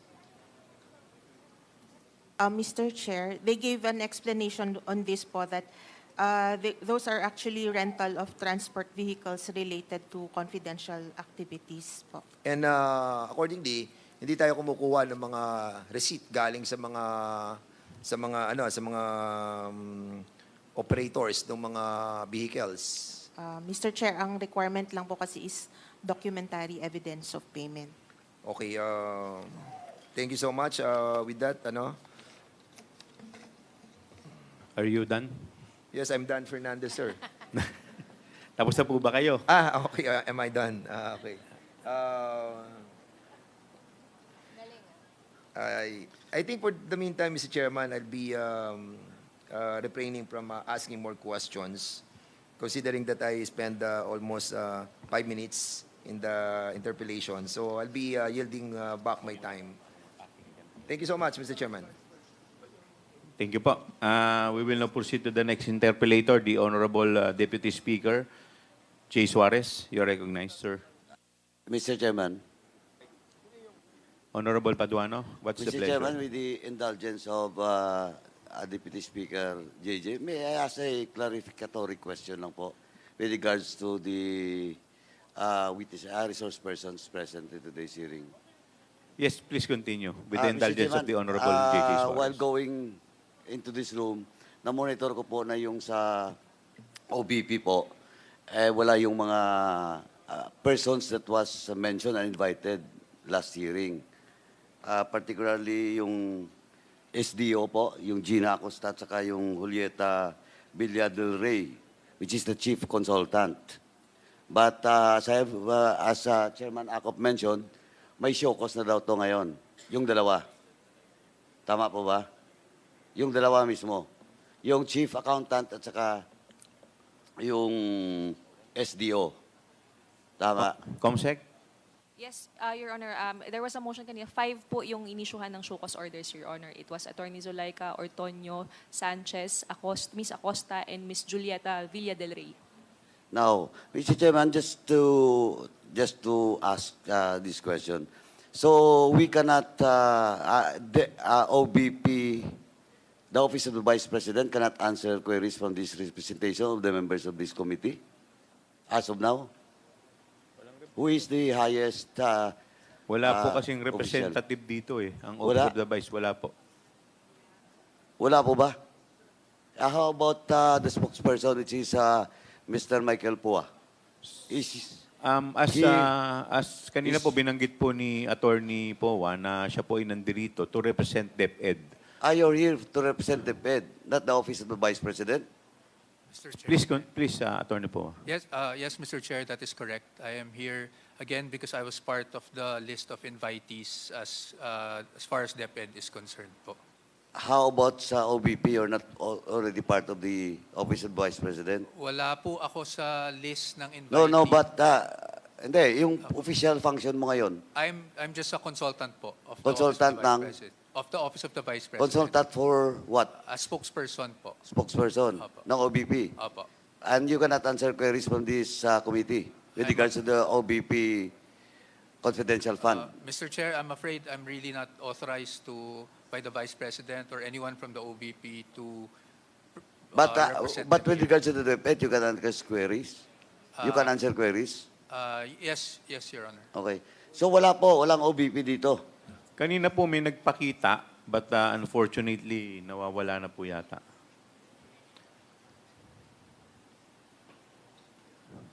Comsec. Chairman, is it correct that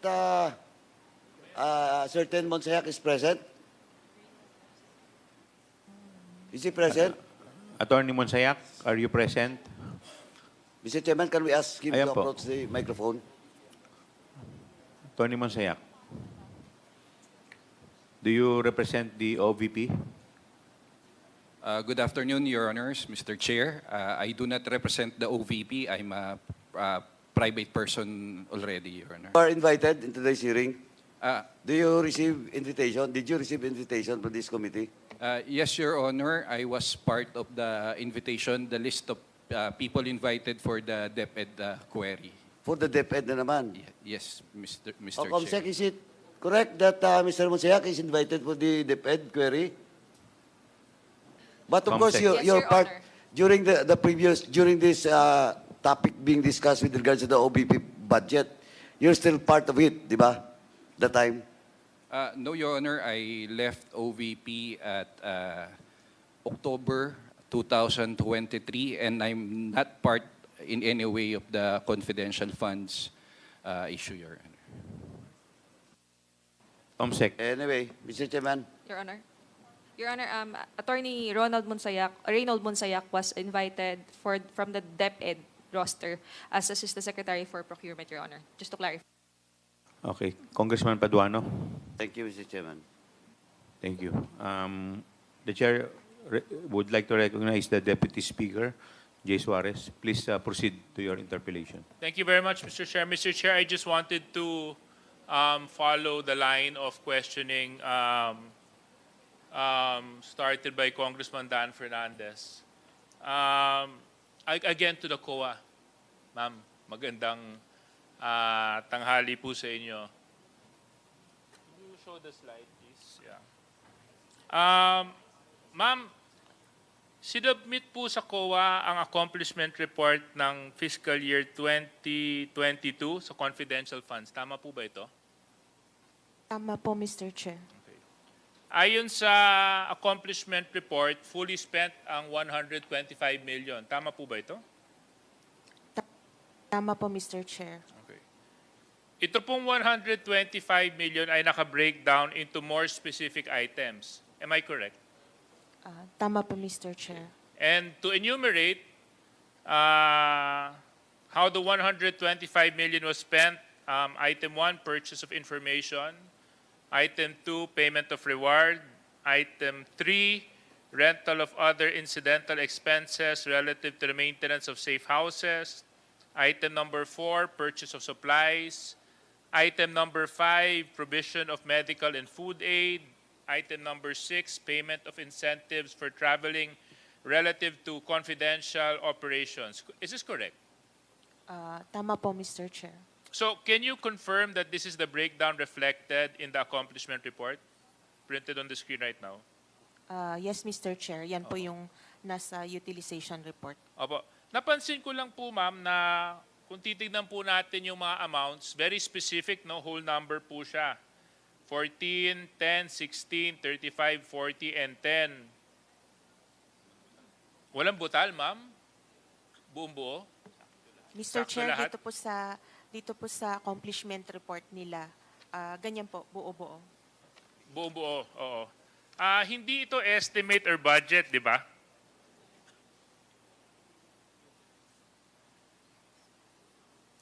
Hindi naman ito estimate or budget. Am I correct? Yan na po yung utilized amount nila, Mr. Chair. So what we're seeing is the liquidation actual cost. Ito po yung mga binili na medical, food aid, saktong 40 million po ang total cost and price. Am I correct? Tama po, Mr. Chair. Walang sukli, walang kulang. Tama po? Mr. Chair, yan lang po yung contents ng utilization report po nila, Mr. Chair.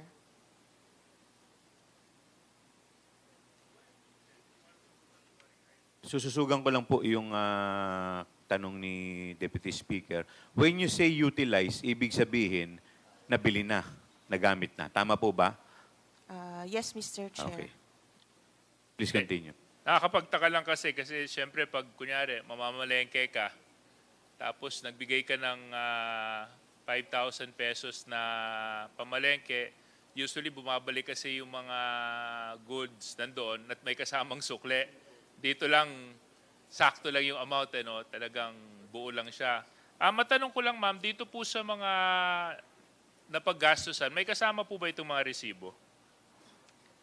Mr. Chairman, po silang sinubmit na documentary evidence of payment. Wala. Documentary evidence of payment po. Meron. Meron po. Okay. And these were already requested from your office to be submitted to the committee. Am I correct? Subpoena juices tecum kanina, no? Hindi po yata yun kasama, Mr. Chair.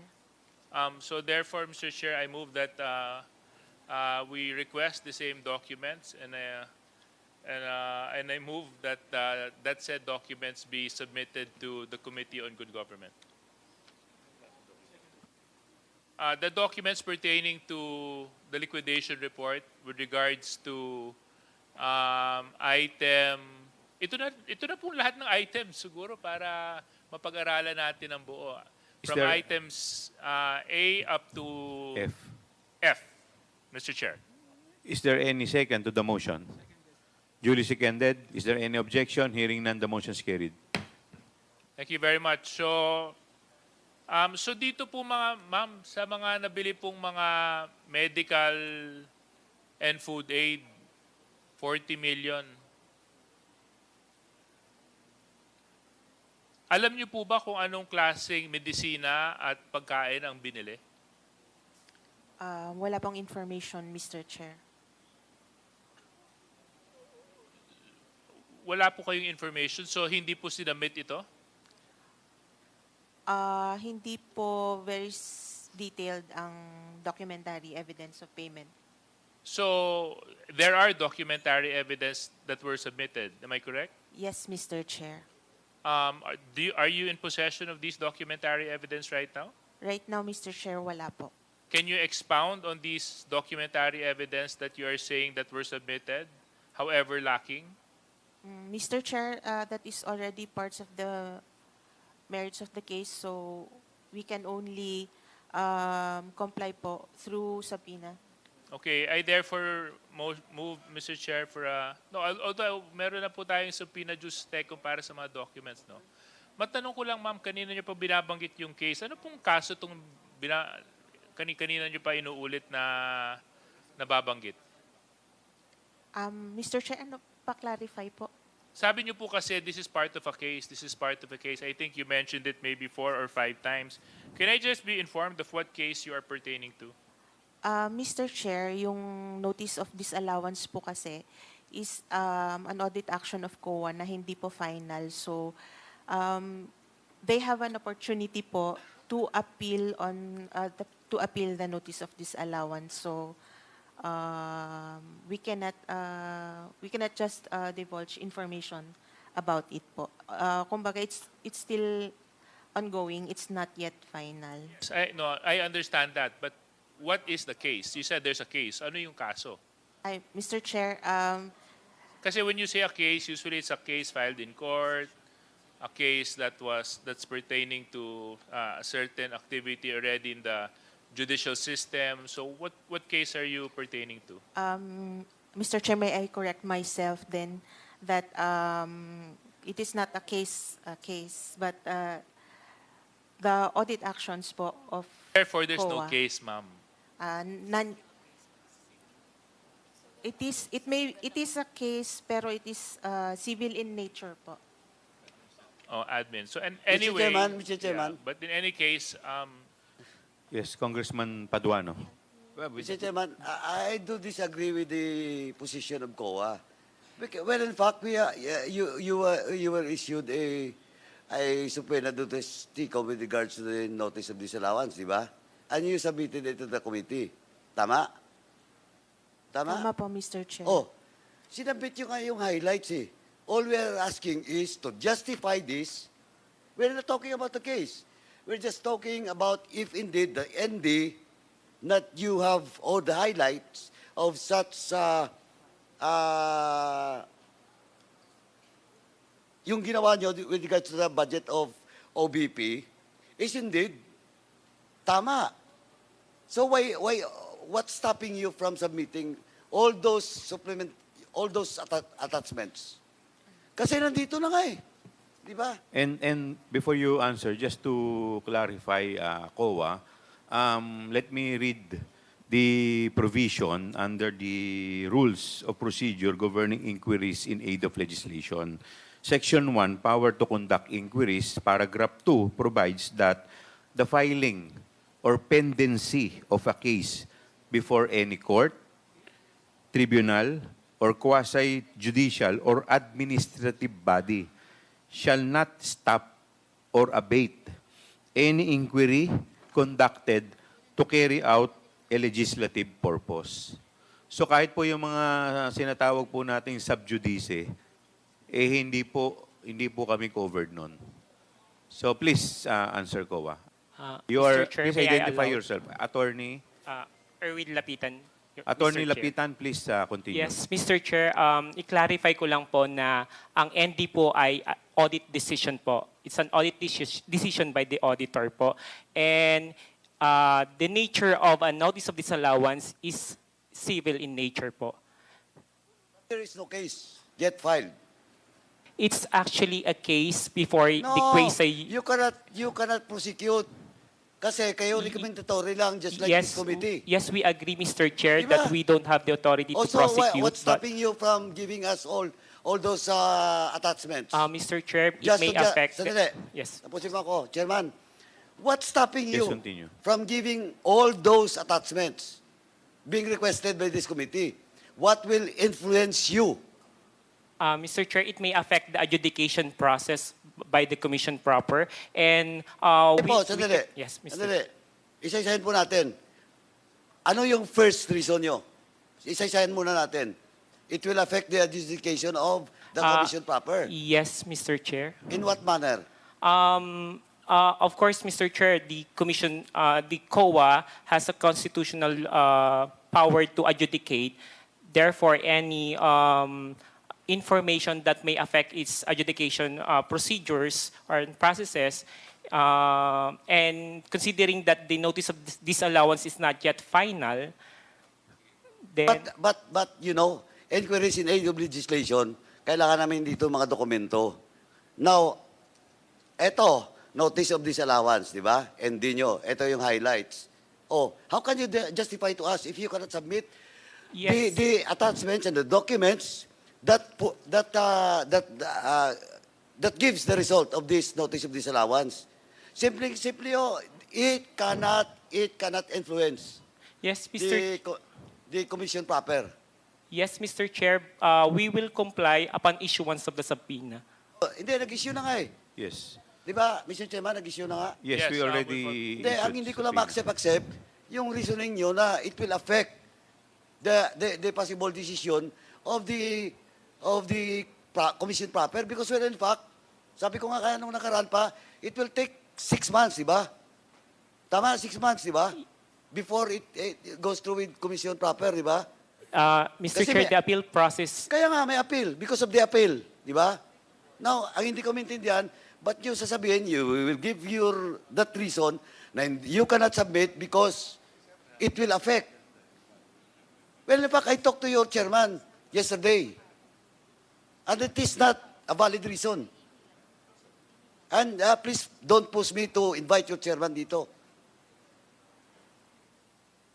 Thank you, Mr. Chairman.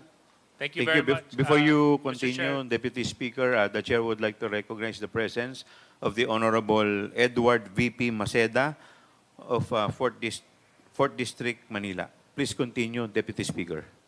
Thank you very much, Mr. Chair.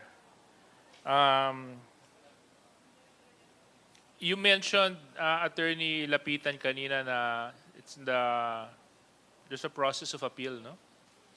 Has an appeal been made? As of today, as of this date, Mr. Chair, we don't have information on whether the concerned agency appealed. Okay, so in other words, wala pa. Are you gonna give a different answer, ma'am, or Attorney Gamora. Mr. Chair, in addition to what my colleague has mentioned, usually po pag nag-appeal yung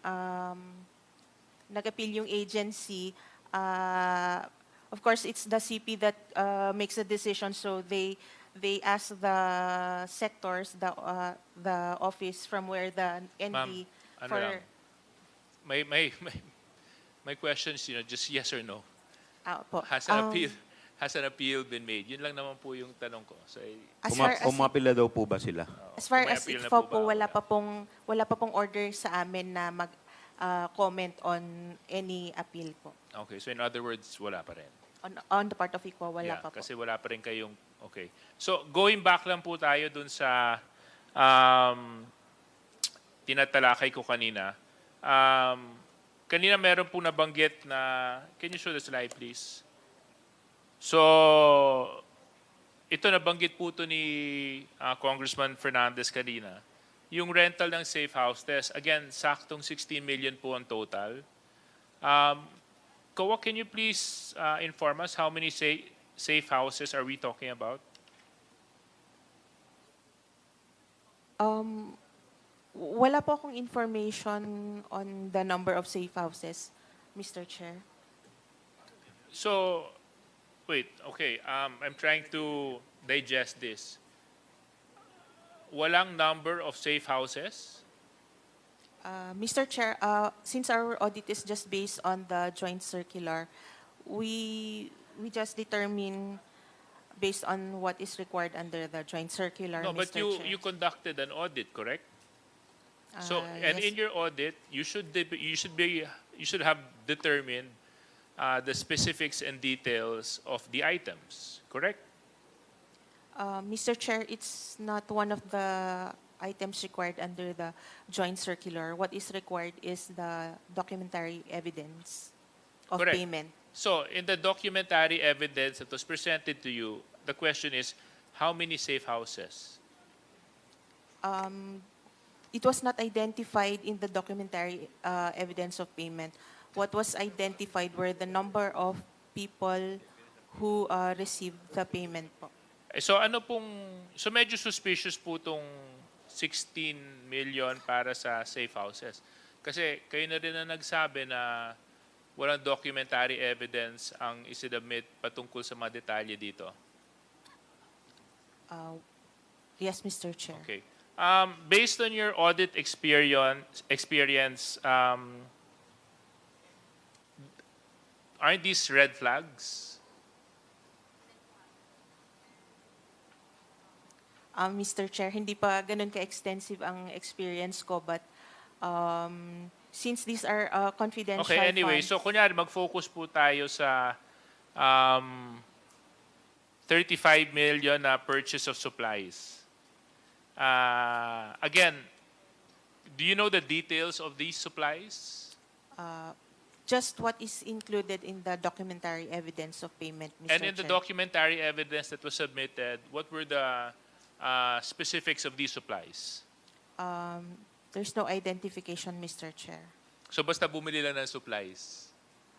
based on the document, Mr. Hindi Chair. sinabi kung ano, kung ilan, kung anong klase, kung saan gawa, basta bumili ng supplies. It's not a requirement po under the joint circular, Mr. Yes, Chair. no, I mean, I'm asking to say yes or no. Correct. So basta nag-submit na sila, bumili kami ng supplies.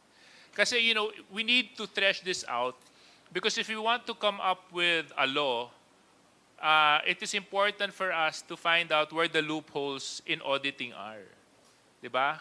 Kasi dito nakikita natin, may mga specific amounts na malalaki, Kaso lang, based on documentary evidence, hindi supported kung paano ginastos. Hindi supported kung may resibo. Hindi supported kung ilan. So I think, this is another piece of legislation that we can push forward, Mr. Chair, dahil ito naman pong ginagawa natin is in aid of legislation. Ito din po, balikan din po natin, ma'am, ito pong provisions ng medical supplies and food aid. Nabanggit po ba kung kanino po ibinigay o sino yung mga recipients itong food aid na po ito? Mr. Chair, naka-identify yung names dun sa documentary evidence of payment, pero hindi po pwedeng mag-divulge ng mga pangalan. Okay. But yung... Mr. Chair, can I interject, please? Please In relation continue. In relation to the questions of Vice the Chair DepEd. Abante. Ano nakalagay sa documentary evidence? Ano nakalagay doon?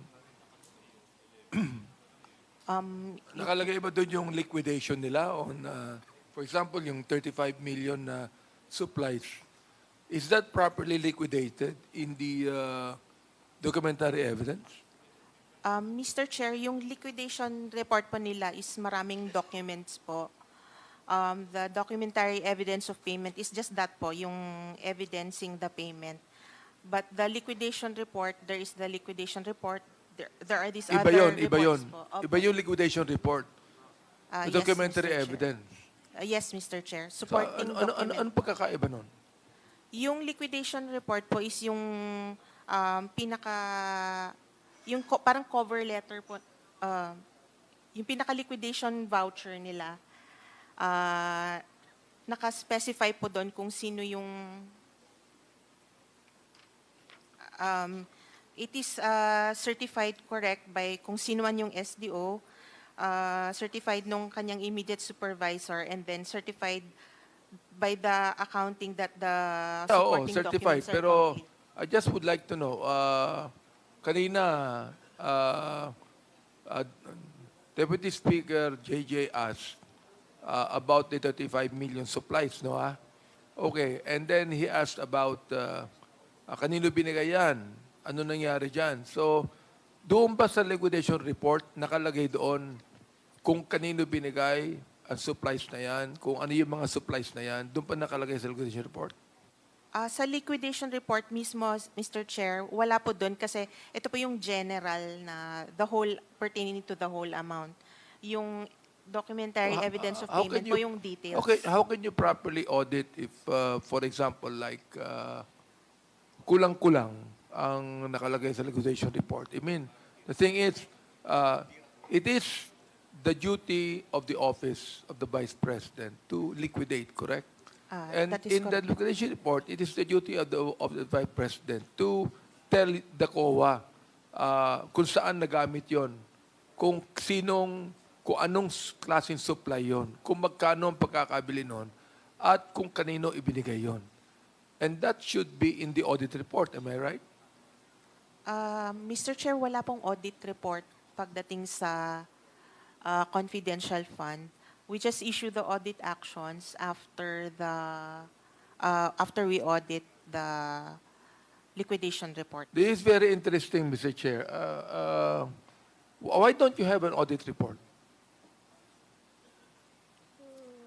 Mr. Chair, we just, based on the joint circular, andun po yung functions ng ICFAO.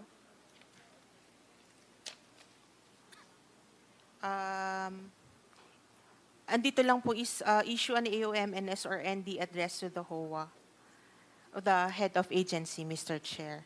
And then keep records of all those issued na audit actions po. And then prepare. What are you referring for? What are you referring to? Are you referring to the? It says you're saying that there is no audit report. Am I right? Yes, Mr. Chair. There's no audit report, but there are audit actions that are issued. There are audit actions. Yes, Mr. Chair. So where do you put the audit actions as reported? What do you call that? The audit actions, Mr. Chair, are the audit observation memorandum, the notice of suspension and the notice of disallowance. Mr. Chair, Copies- is that submitted to this committee?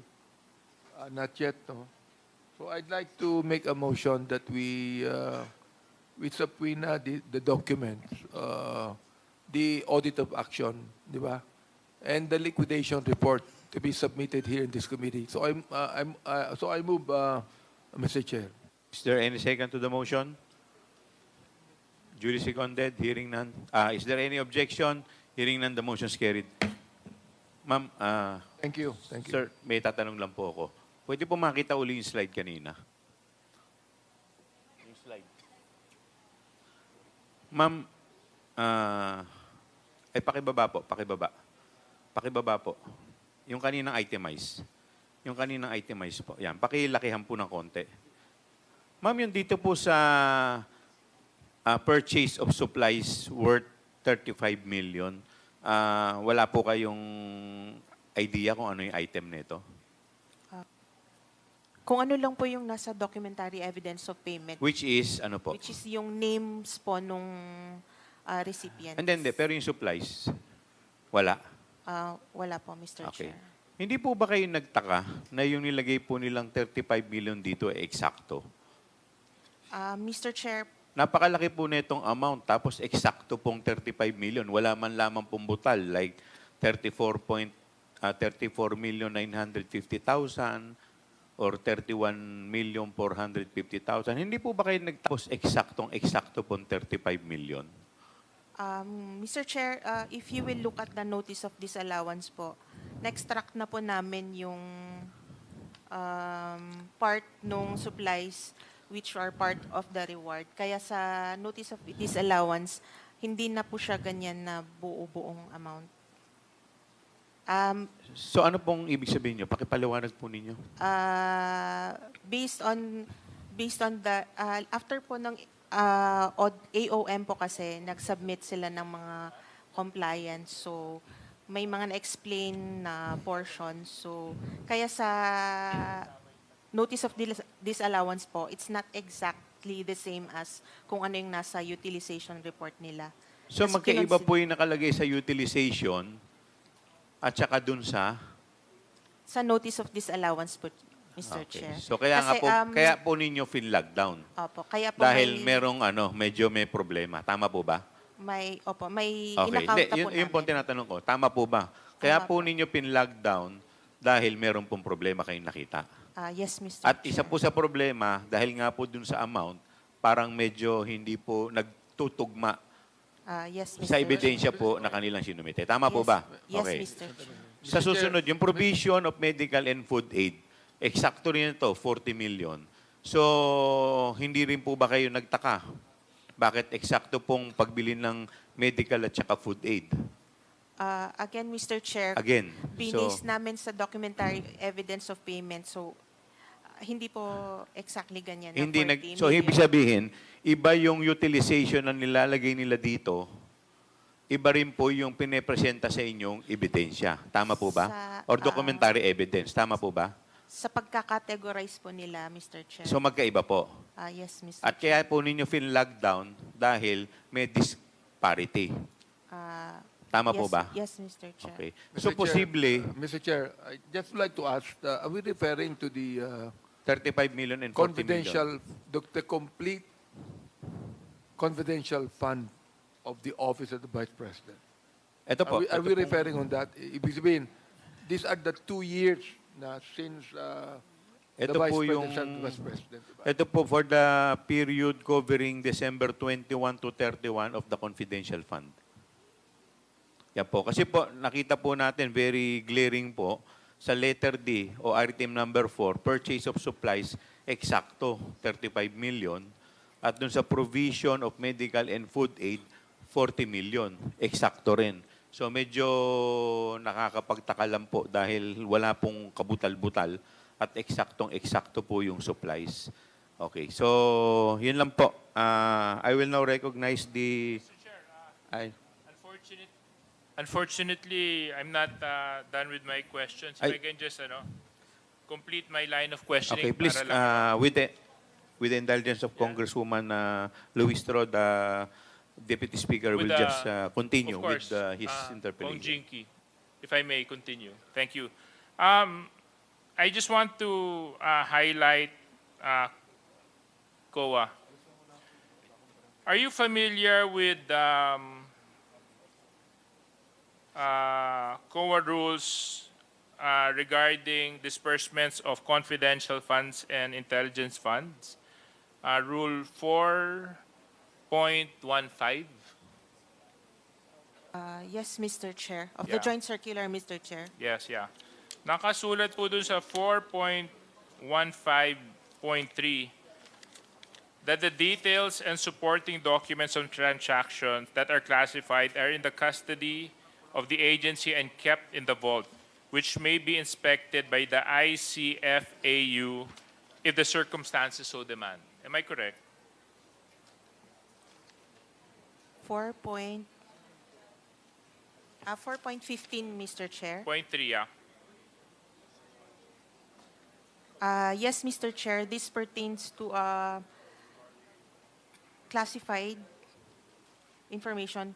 This pertains po to intelligence fund. Yeah. So maybe under these circumstances, this would fall under those circumstances wherein we can demand the documents of the transactions. Mr. Chair, when it comes to confidential funds, the documents are submitted to the ICFAO. Okay, fantastic. So pakisabit na lang po sa amin at nag-subpoena na naman po kami. No? Ma'am, balikan lang po natin yung line of questioning ko kanina.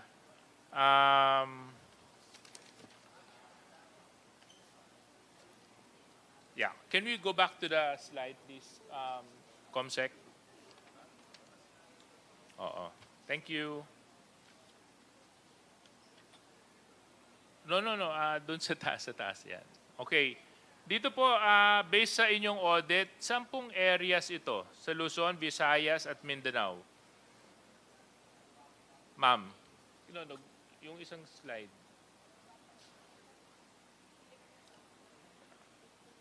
Yung ginawa po yung surveillance activities, would you know which areas were under surveillance or conducted surveillance in? Was it in Luzon, Visayas, Mindanao?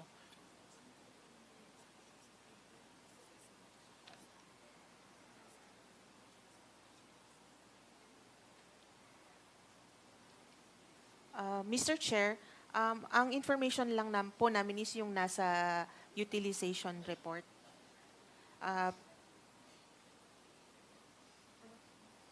Yung sa documentary evidence of payment po, hindi naman din po identified yung So wala ring areas. klarong supporting documents doon sa surveillance activities na kinonduct. Am I correct?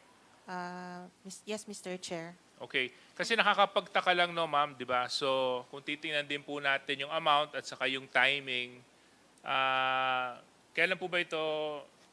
December 20 to 31. So didn't you find it quite out of the ordinary that people were being placed under surveillance and people were being under surveillance during Christmas season? We just conducted the audit based on the requirements under the joint Kasi circular po. nakakapagtaka, no, itong mga activities na to gagawin sa panahon ng Pasko. Di bilang mga auditors, I think that would definitely call your attention on when actually these activities were conducted. Am I correct? Yun nga po, based lang po talaga sa joint circular yung... Okay. Thank you very much. Vice Chairman Jay, those are all my questions. So maraming salamat po. Vice Chairman Jay, can I interject lang po before you recognize the next interpolator? Thank you, DSJJ Suarez. Honorable Mabilis lang Paduano. po. Ma'am, you're always telling that it is based on the GMC 2015-01, di ba? Tama? Yung sinasabi mo lagi, Tama di po. ba? Tama Based po, on the Mr. Chair. GMC. Tama po, Mr. Chair. Oh, now, ito, 6.2.3. Ito kasi, Mr. Chairman, hindi pwede nilang sabihin na based on the requirements because dito po, elaborated lahat, di ba? From 6.2.3.1 up to 6.2.3.6, tama? Tama po, Elaborated Mr. siya. Chair. But there is still a provision 6.2.3.7. Tama? Yes, Mr. Oh, Chair. ano nga? Please read. Other supporting documents that FAO deems necessary for the proper evaluation of liquidation documents Oh, submitted. ibig sabihin nun, lahat ng mga dokumento which is necessary should be submitted to you. Tama? Tama po, Mr. O, Chair. depende sa evaluation nyo kung kailangang dokumento na to. Tama po, Tama? Mr. And Chair. the question of DSDJ Suarez is all about the surveillance being made by the OVP during Christmas season, di ba? Yes, Mr. O, Chair. di kailangan yung dokumento dito, ng mga detalye nito, di ba? Sa item na yan. Tama? Yes, Mr. Oh. Chair. Kaya hindi nyo pwedeng sabihin na based on the GMC. Kasi the GMC 6.2.3.7 provision states that all other documents related to the investigation or to the audit. Di ba? Tama? Yes, Mr. Chair. Oh. Kaya yung lahat na doon na walang butal, na sinabi kanina ni Chairman, nakapagtataka, di ba?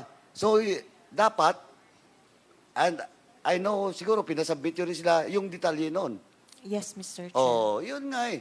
Kaya hindi nyo pwedeng sabihin na based on the GMC only. Because the GMC also states 6.2.3.7, all other related documents. Yes, Tama? Mr. Chair. O, at least nagkalinawan tayo. Yes, Mr. Chair. Oh, thank you, Mr. Chairman. Okay. We will now proceed to the next interpellator, the Honorable Jervil Jinky Luistro. Thank you, Mr. Chair. Good afternoon, everyone. Attorney Camora, the Yes, Mr. questions Chair. are directed to you. Before I proceed to the questions, I just want to have a clarification first about the confidential fund that were given to the OVP. Am I correct? We have 125 million for the last quarter of 2022. The same was utilized from December 20 to 31 of 2022. Yes, Mr. Chair. And on the succeeding year, that is 2023, the OVP was allocated also a total confidential fund equivalent to 500 million. Do you confirm? Yes, Mr. Chair. And out of the 500 million, attorney, how much was utilized and how much was unutilized? Mr. Chair, for 2023, they utilized for the first 3 quarters, which is 125 times 3, and for the fourth quarter, they did not cash advance the amount. So may naiwan pong 125 million. In other words, for clarification of the committee, I wish to state for the record that when we speak of confidential fund of the Office of the Vice President, we're talking about 125 million spent from December 20 to 31 of 2022. Another 125 million spent on the first quarter of 2023. Another 125 million spent on the second quarter of 2023. And another 125 million spent on the third quarter of 2023. This is a total, if I am correct, Attorney Camora, 500 million. Do you confirm? That is correct, Madam. Thank Mr. you. Chair. I wish to go back to my question during the last hearing, Attorney. I asked you, paano po ba natin i-distinguish ang confidential fund from regular fund? This time, I want a more comprehensive answer, and please try to laymanize it because I want this to be understood by the Filipino people. As a matter of fact, I am raising this question so the Filipino people will understand Ano po ang pagkakaiba ng confidential fund from regular fund? Let us discuss first about the purpose. Yes, Mr. Chair.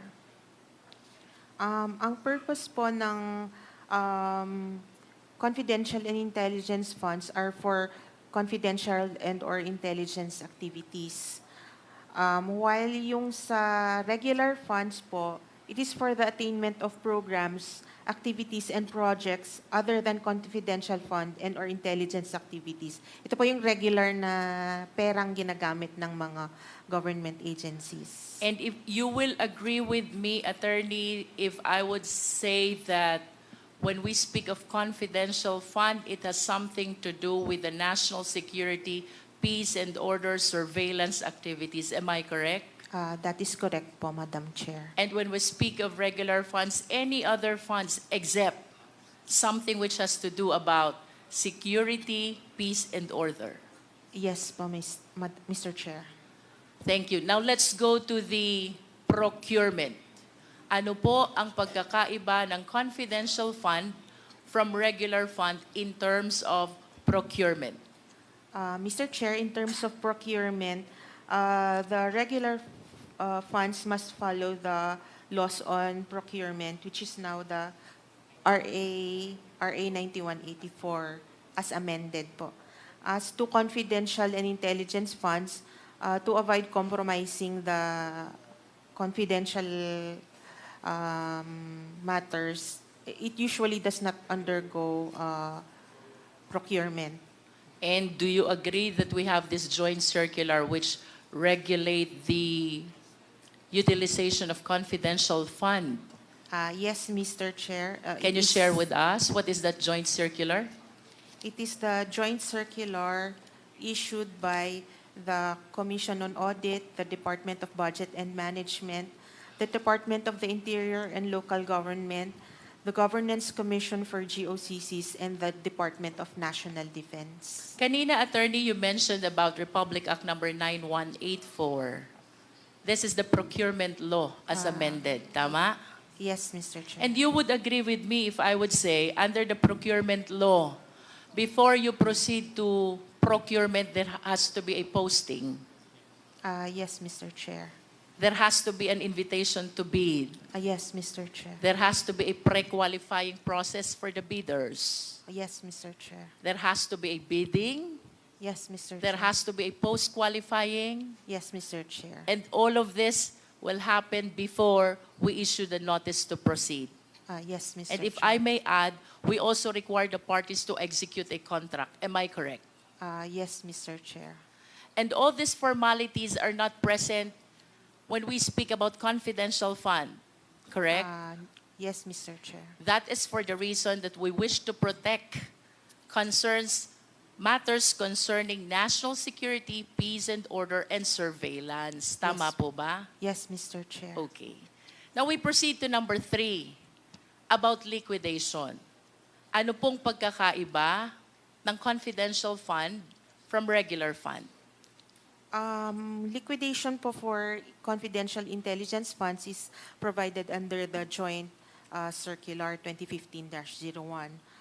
For regular funds, it is COA circular number 97-002.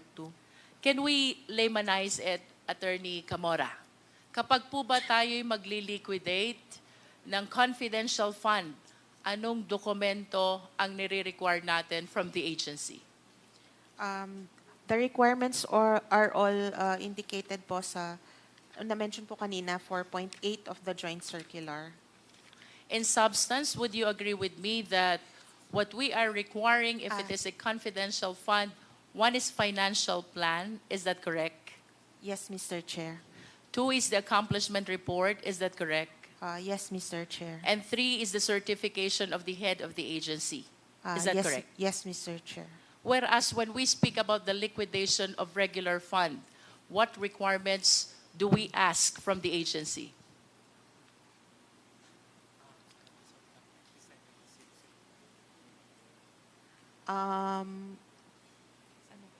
These are all under 97-002. I understand. If I would say that under the regular fund, you are requiring the MOA or the contract, am I correct? I understand that there is a long list of documents, but I'm trying to emphasize only the substantial documents which should not be absent in the compliance of liquidation requirements. Yes, Mr. Chair. There has to be a MOA or a contract if it is a regular fund. Second, there has to be a receipt. Yes, Mr. Chair. There has to be an invoice. Yes, Mr. Chair. Thank you. May I request the Secretariat to please flash the first slide. This slide summarizes the distinction between confidential fund and regular fund. In confidential fund, we have the Joint Circular 01, which regulates the same. For regular fund, we have the procurement law, otherwise known as RA 9184 as amended. As to purpose, confidential fund is for the purpose of peace and order and surveillance activities to promote national interest. Regular fund or other purposes other than those mentioned in the confidential fund. For procurement, there has to be posting and bidding, requirements which are not necessary for confidential fund. And for liquidation, in confidential fund, it is enough that there is a financial plan, an accomplishment report, and a certification of the head of agency. Whereas in regular fund, there has to be a receipt, an invoice, a copy of the MOA, a copy of the contract. Do you agree, Attorney? Yes, Mr. Chair. Okay. I will cite some illustration for the better understanding of the Filipino people. I will be using confidential fund. Ang bibilhin ko, supplies of materials and equipments. Kailangan ko po bang mag-post at mag-bid? No, Mr. Chair. Kailangan po ba na ang maging supplier nito is the lowest bidder? No, Mr. Chair. No. But if I will be using a regular fund, I will be purchasing supplies of materials and equipment.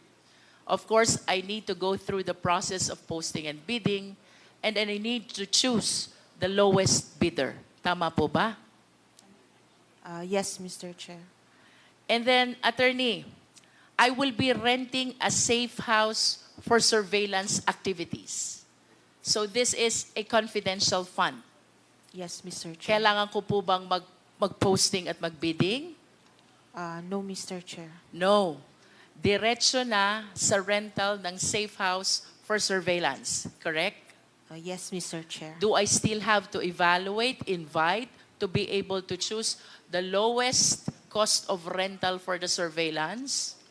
No need, Mr. Chair. No need, because this is a confidential fund. I will be buying a car for surveillance activities. Kailangan ko po bang mag-posting and bidding? No, Mr. Chair. Do I need to choose the lowest bidder? No, Mr. Chair. But if I will be using a regular fund, I need to go through the process of posting, bidding, and come up with the lowest bidder. Is that correct? That is correct, Mr. Chair. If I will be procuring an equipment for surveillance activities, kailangan po ba ang posting at bidding? No, Mr. Chair. No. Do I need to choose the lowest bidder? No, Mr. Chair.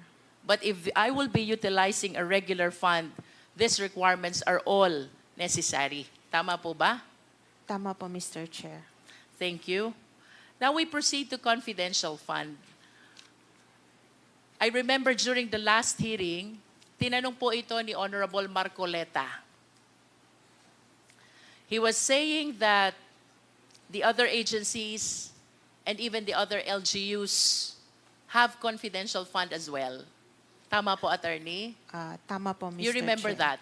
Yes, Mr. He Chair. made a manifestation that even the other agencies of the government and the LGUs have confidential fund. And I wish to share the second slide to our committee. That is the basis of the confidential fund of the LGU. And tantamount to saying that it is true that even the LGUs have confidential fund. This is DILG Memorandum Circular 2022-118 and the JMC 2015-01. Tama po ba ito, Attorney Camora? Tama po, Madam, Mr. Chair. And you will agree with me also that under Section 16 of the Local Government Code, kasama po sa mandate ng LGU is to promote and maintain peace and order. I think the lawyers will agree. The lawyers from the DILG. I understand you're from COA. Yes, Mr. Chair. So let me share this information that under Section 16 of the Local Government Code, bahagi po ng mandate ng LGUs, Local Government Unit, is to promote and maintain peace and order. And this justifies kung bakit mayroong confidential fund ang mga LGUs. Tama po ba, Attorney? Yes, Mr. Chair. Now let's go to the mandate of the OVP. Kasama po ba sa mandato ng OVP ang promotion ng peace and order, conduct of surveillance activity, and national security? May I ask po yung OVP team, mas knowledgeable po sila sa mandates. OVP team, please. You are from COA also, Yes, Mr. Chair. but May I you allow are... to speak na po? May I allow to speak na po? Go ahead. Can you please enlighten us, what office are you representing, why Attorney Camora refer you as the OVP team? Because I understand you're also from COA. I'm the audit team leader of the Office of the Vice Presidents for the audit of the regular funds. Audit team leader of the OVP with respect to regular funds. But I'm talking about confidential funds. Yes, Madam, Mr. Do you think you are in the proper position to answer this question? This But is the about question- confidential funds. But the question is all about the mandate of the OVP. All right. What is the mandate of the OVP? Based on the notes to a financial statement of the AR, Annual Audit Report, the OVP, as the second highest office in the land committed to the service of the nation, OVP performs executive, ceremonial, and advocacy functions, collaborating with stakeholders and organizations in both public and private sectors to develop and promote programs that uplift the lives of the Filipino people. That's the mandate of the Does OVP. it in any way mention about the peace and order, surveillance activity, and national security? Based on what I've said The po, question is answerable only by yes or no. no po. It does not. Yes, Madam. So you confirm that matters concerning peace and order, national security and surveillance is not part of the mandate of the OVP. Do you confirm that? Mr. Chair, yes po, based on the mandate provided. Yes. And why do you think the OVP was given confidential fund, considering that it is not part of the mandate to promote peace and order? I think I'm not the right person to answer the question because I think it may course due to the Department of Budget and Management because they are the one who provided the confidential fund in 2022. I understand. But let me state for the record that nowhere in the law, not even in the Constitution, provide that the OVP has the mandate of promoting and maintaining peace and order, conducting surveillance activity, and even matters concerning national security. That is for the record, Mr. Chair. Now, talking about confidential fund, may we please flash the third slide? Kanina po pinag-usapan natin that under Section 16 of the Local Government Code, ang mandato ng LGU is to promote peace and order. And that justifies kung bakit ang mga LGUs ay mayroong confidential fund. Now, I wish to share this slide showing the LGUs which have the huge or the biggest number of confidential fund. This is representing year 2022. Davao City has 460 million. Cebu City has 7.38 million. The City of Manila has 120 million. Makati City has 240 million. And Quezon City has 75 million. Nakakapagtaka lang po kung bakit nalampasan pa ng Davao ang City of Manila, ang Makati, ang Quezon City. For Makati, Davao almost doubled the confidential fund. For City of Manila, it almost tripled the confidential fund. Ang Cebu City po was way left behind because it is only 7.38. So I just want to state for the record the huge disparity of the confidential fund of Davao City as compared with the other LGUs.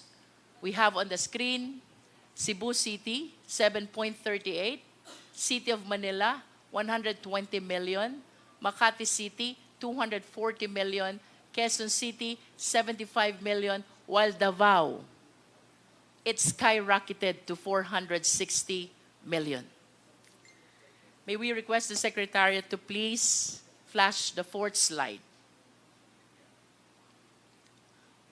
This is the history of confidential fund of Davao City. 2016, it is 144 million. 2017, it is 294. 2018, it's 420. 2019, it is 460. 2019 up to 2022, it is 460 million. I just wish to state for the record, Mr. Chair, that while we acknowledge that the LGU is entitled to confidential fund because under Section 16 of the Local Government Code, bahagi po ng mandato nila is the promotion of peace and order.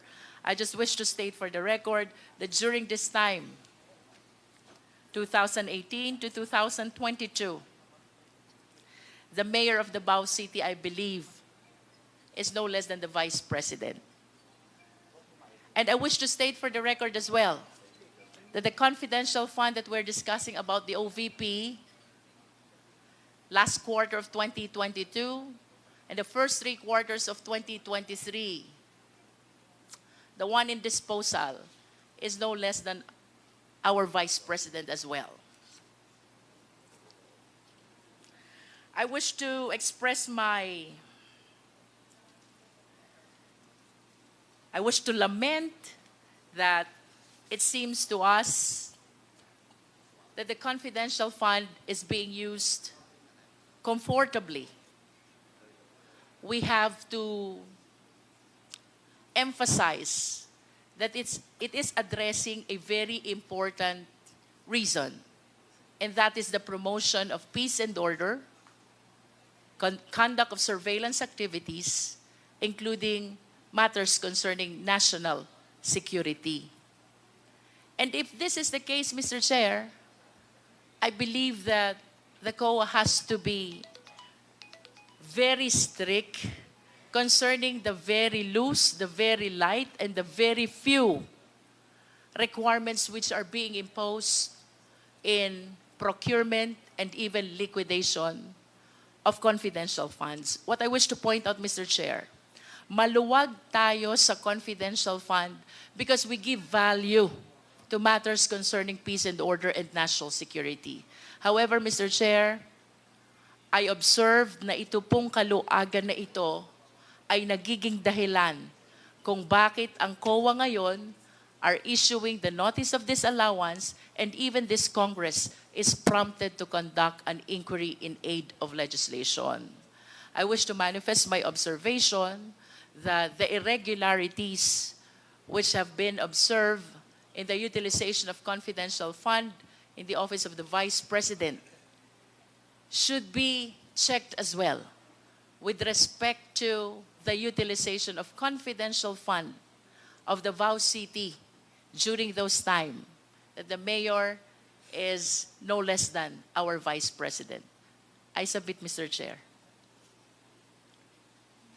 Thank you.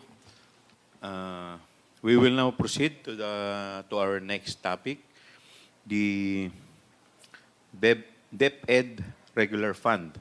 So may we request all the invited witnesses, resource person of DepEd, po pwede pong maupo po muna kayo dito. And before we start with the interpolators, may we call on our we have a very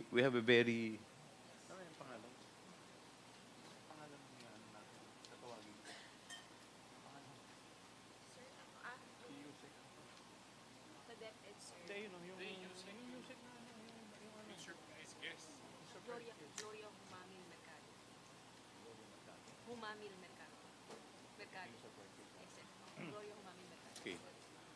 The chair would like to call on Yusek Gloria Humamil Mercado.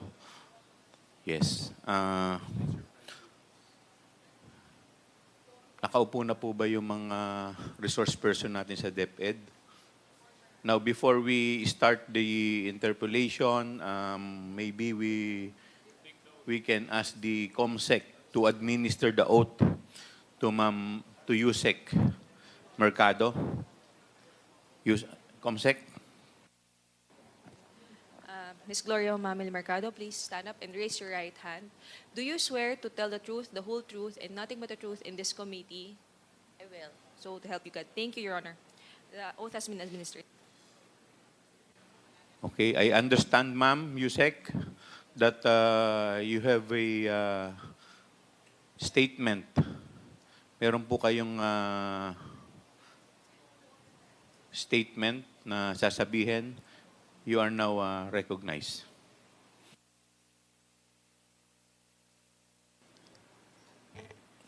Thank you, Mr. Chair. Before I start, I just want to say that this is a very difficult thing to do, and I apologize to my children who didn't like me to join this session, and also my colleagues who are my friends, but I have to read my statement. My name is Gloria Humamil Mercado, and I have dedicated over 40 years to public service in the government of the Philippines. In my last year with government, I served as the Undersecretary for Human Resource and Organizational Development of the Department of Education. I was appointed as DepEd Undersecretary by President Marcos, as recommended by Vice President Sara Semerman Duterte in 2022, and I assumed office in August of 2022 in February 2022. In February 2023, I was designated as the head of the procuring entity of DepEd. As one of the signatories of DepEd's checking account, alongside Undersecretary for Finance, Annalyn Sevilla, I signed checks related to all funds, and recall that some of the checks that I signed amounted to 37,500,000 pesos. Between February 2023 to September 2023, I received a total of 9 envelopes labeled Hope, my concurrent position in DepEd during that time. These envelopes were handed to me mostly by Assistant Secretary Sunshine Fajarda, which she says came directly from Vice President Duterte. What she would typically say as she hands the envelope, it would appear that I received this envelope by virtue of my office as Hope. Attorney Fajarda is the wife of Edward Fajarda, who is the Special Disbursement Officer.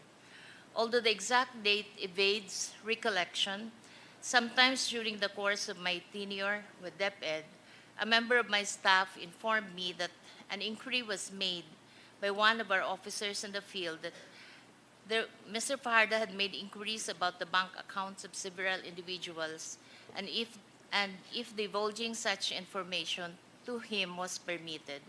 My office confirmed that it was upon the instruction of the Office of the Secretary. Evidently, it would appear that regional directors and other employees on the field would also receive sums on top of the regular salaries. Sometimes in October 2023, as the likelihood of a bidding failure for DepEd computerization have become apparent, I was approached, by Attorney Monsayak, and he suggested in the presence of other officials who was with me that the bidders should just discuss among themselves. Mag-usap-usap na lang para hindi masayang yung pera ng 2023. I firmly asserted that the procurement must be implemented and conducted in strict adherence with the rules. Sometimes in the 3rd or 4th week of October, I was summoned by Zulaika Lopez, the Chief of Staff of the Vice President and Undersecretary of OVP. I was informed that I should tender my resignation effective that day. I refused to resign and I insisted on departing from service through voluntary retirement. The timing of my meeting with Ms. Zulaika struck me as more than coincidental. It gave me the impression that my candid responses was the real reason behind the push to relieve me of my office. It was as if I had become an unwelcome obstacle, despite simply doing my job as Hope and Undersecretary of Human Resources of DepEd. Prior to my meeting with Ms. Zulaika, there were other undersecretaries and assistant secretaries who were summoned also and were also summoned, all of the same purpose of informing them that they should tender their resignation effective on the same day. I signed my affidavit.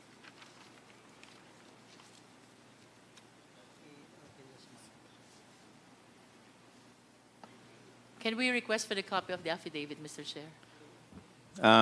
Comsec, could you please get, or yes, pwede po ba makahingi kami ng affidavit? Thank you po, ma'am, sa inyong statement.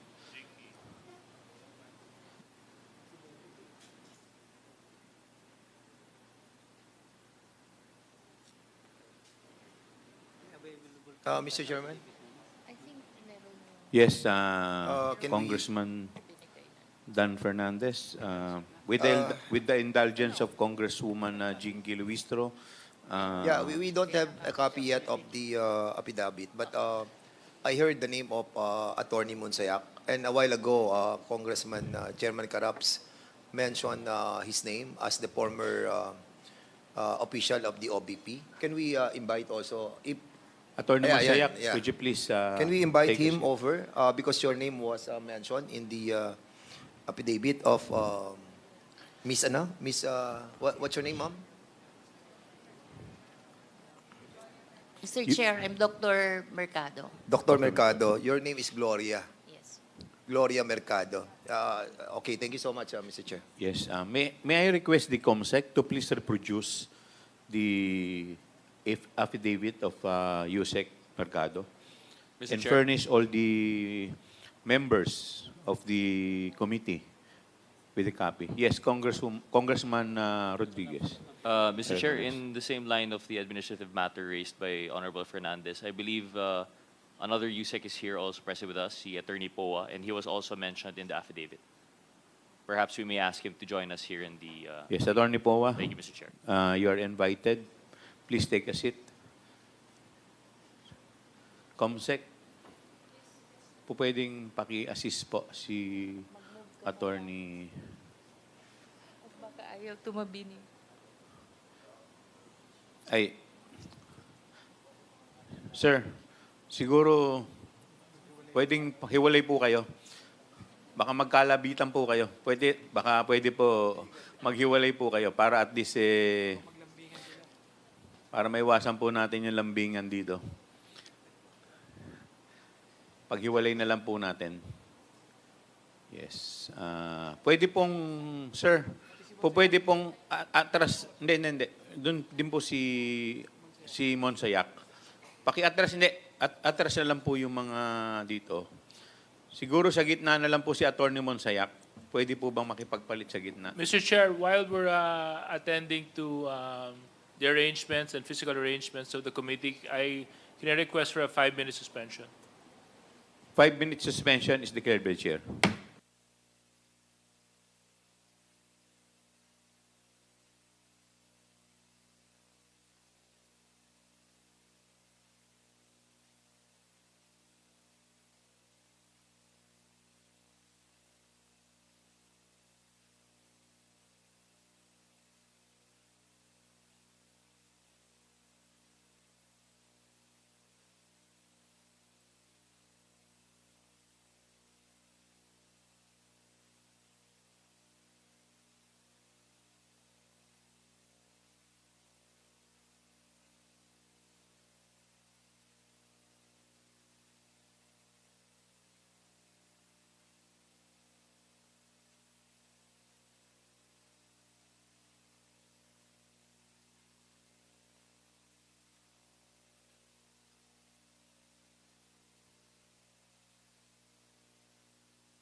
Sabihan mo nga, pal. Attorney Monsayak, pwede pong dun muna kayo. Please refrain from talking to our witness.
Hearing resumes.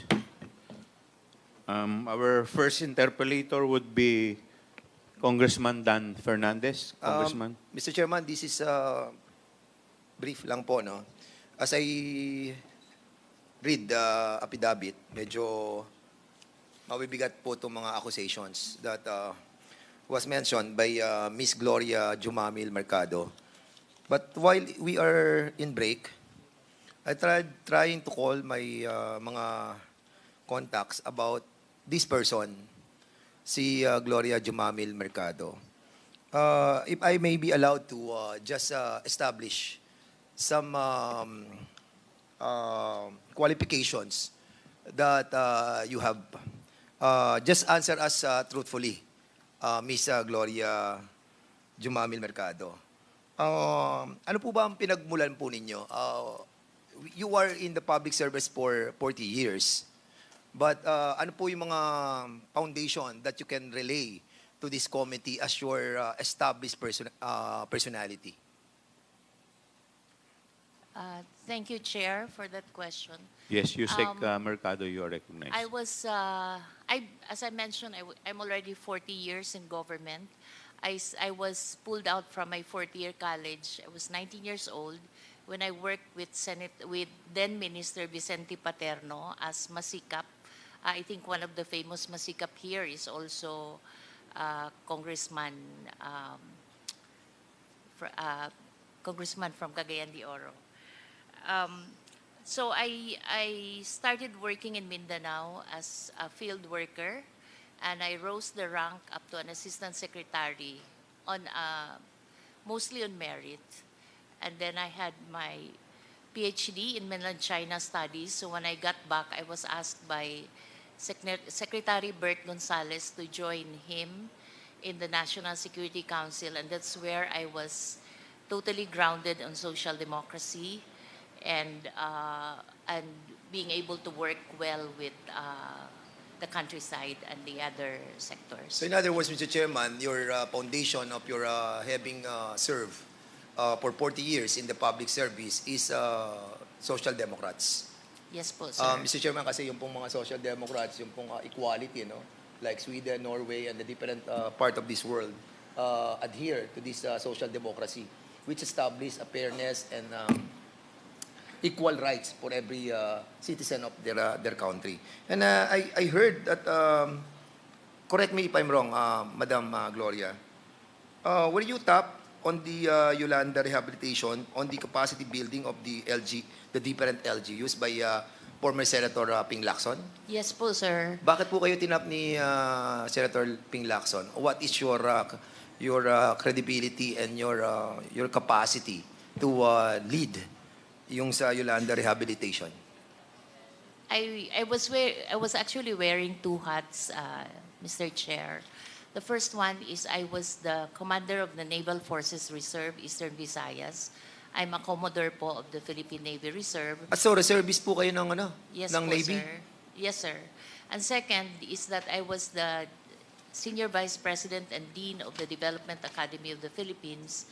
And we were asked by Senator Ping Lacson, of then Presidential Advisor for the Yolanda Rehabilitation, to develop a course for the 179 municipalities and towns that were affected by which we call the Yolanda Corridor. So we customized a program for them, and they didn't come up with a thesis. It's a master's degree. What they came out, each of the planner will come out with a new town plan that is on a build better framework. So in other words, Madam Chair, Mr. Chair pala, and Madam Gloria, yung buong trabaho po ninyo para maintindihan po ng in a layman's term, no? Yung naging trabaho nyo as Senior Vice President po ba kayo ng Development Academy of the Philippines? Yes po. If I may, no, ito po bang trabaho nyo dito, kung ilalagay po natin para mas maintindihan natin, kayo po yung nagte-train para dun sa mga career executive. Am I correct? Yes, Mr. Chair. So in other words, your capacity as one of the pillars of the Development Academy of the Philippines is to give ammunition to those affected doon sa sa Yolanda strategy. Is that correct? Yes, Mr. Chair. Were you also a pioneer nung tinatawag natin sa Development Security Program for the Command and General Staff ng College ng Armed Forces of the Philippines? Yes, Mr. Were you a part Chair. of it? Kasi as also a reservist po, I realized that yung nag-aaral sa Command and General Staff College, they only get a certificate of a Command and General Staff course. So naisip namin sa DAP is to twin a program. We expanded the training so that pag-graduate nila sa Command and General Staff College, hindi lamang sila certified of the Command and General Staff course, meron din silang Masters in Public Management, Major in Development and Security. Ang tinuturo po namin, Mr. Chair, is for the armed forces to be able to work properly in the ground, especially with the NGOs and the local government units. Okay. Aside from that, somebody texted me as well. They saw you on the live stream of the House of Representatives, and they're telling me that you are a senior fellow of the Philippine Public Safety College, wherein I'm going to graduate on Friday. Yes, sir. Are you a dean of the PPSC? No, sir. We helped develop the program, so I chaired the advisory committee. So you created the program that we are. Yes, Mr. Chair. Kasi 1 year na po akong nagmamasteral sa Public PPSC, safety. sa public safety, and I'm quite surprised that you are a former senior fellow of the PPSC. And with that, Mr. Chairman, I was quite surprised to find out that actually, I'm not surprised anymore. A while ago, when I was hearing your testimony on your affidavit, medyo nagiging questionable pa sa akin yung mga dineklara nyo dito. But now that I found out all of this qualification that was given to me by my friend who have watched you testifying on this committee, now I must agree that you really have a ball, no? Ano kayo talaga? You were established on your foundation on the true public service that are being given by you. And with that, Mr. Chairman, I will not be furthering my query anymore because I believe that this person who will be testifying to us have this high credibility. Maraming salamat po, Mr. Chairman. Thank you. I will be the next interpellator. Ma'am, kanina po binanggit po ninyo dito na sa inyong affidavit. Ito po ba yung affidavit na binabanggit po ninyo, na pirmado po ninyo? Dated 25th of September 2024? Yes, Mr. Chair. Okay. Ito po yung pirma ninyo na nakalagay po sa taas ng Gloria Humamil Mercado. Pirma po ba ninyo ito? Yes, Mr. Chair. Okay. So alam naman po ninyo at ito po ay under oath. So Yes, ibig Mr. sabihin po nito, at kanina rin po kayo po ay nag-take ng oath. So lahat po ng sasabihin ninyo po dito ay dapat pawang katotohanan lamang. Tama po ba? Yes, Mr. Chair. Okay. Kanina po binanggit po ninyo dito na kayo po ay by the way, ano po yung inyong educational background? Pwede po ba malaman namin? I have a bachelor's in economics and a master's in National Security Administration. National Security And a Administration. PhD po in Chinese Studies. And PhD. In Chinese Studies. Chinese Studies. Okay. Sabi po ninyo dito kanina, sa inyong number 2 affidavit, I was appointed as DepEd Undersecretary by President Ferdinand Romualdez as recommended by Vice President Sara Zimmerman Duterte in 2022. Bakit po paano po ninyo nakilala si BP Sara? At bakit kayo po ang napili niya na i-recommenda bilang Undersecretary ng DepEd? Thank you, sir. Thank you, Chair. We actually went through a selection process. There was an advertisement by the CES board that the Department of Education is going to recruit undersecretaries, assistant secretaries. So we saw that ad. I was currently working with the Office of the Presidential Advisor for streamlining government processes. And so we applied, we were interviewed, and then we received communication that we passed the interview and the process, the selection process, and that we are to assume at a specific date. Okay. So, ibig sabihin po, prior to your appointment as Undersecretary, hindi pa po nyo kilala si Vice President Sara Duterte. Tama po ba? Kilala naman po, Kilala Your na po Honor, ninyo. kasi she studied at the Development Academy of the Philippines where I Okay. was the Dean and the Senior Vice President. She was our graduate student. So, din po kayo sa DAP. Yes po, sir. Ano Your Honor. pong course ang kung saan po kayo din? Sir, it's just one. So yung buong DAP kayo po yung ano? Yes, sir. Okay, Development It's Academy, the tama Graduate po ba? School of Public and Development Management. Okay. So, dito po ninyo nakilala si VP Sara. Yes po. Yes, Your Honor. And Okay. I was actually her advisee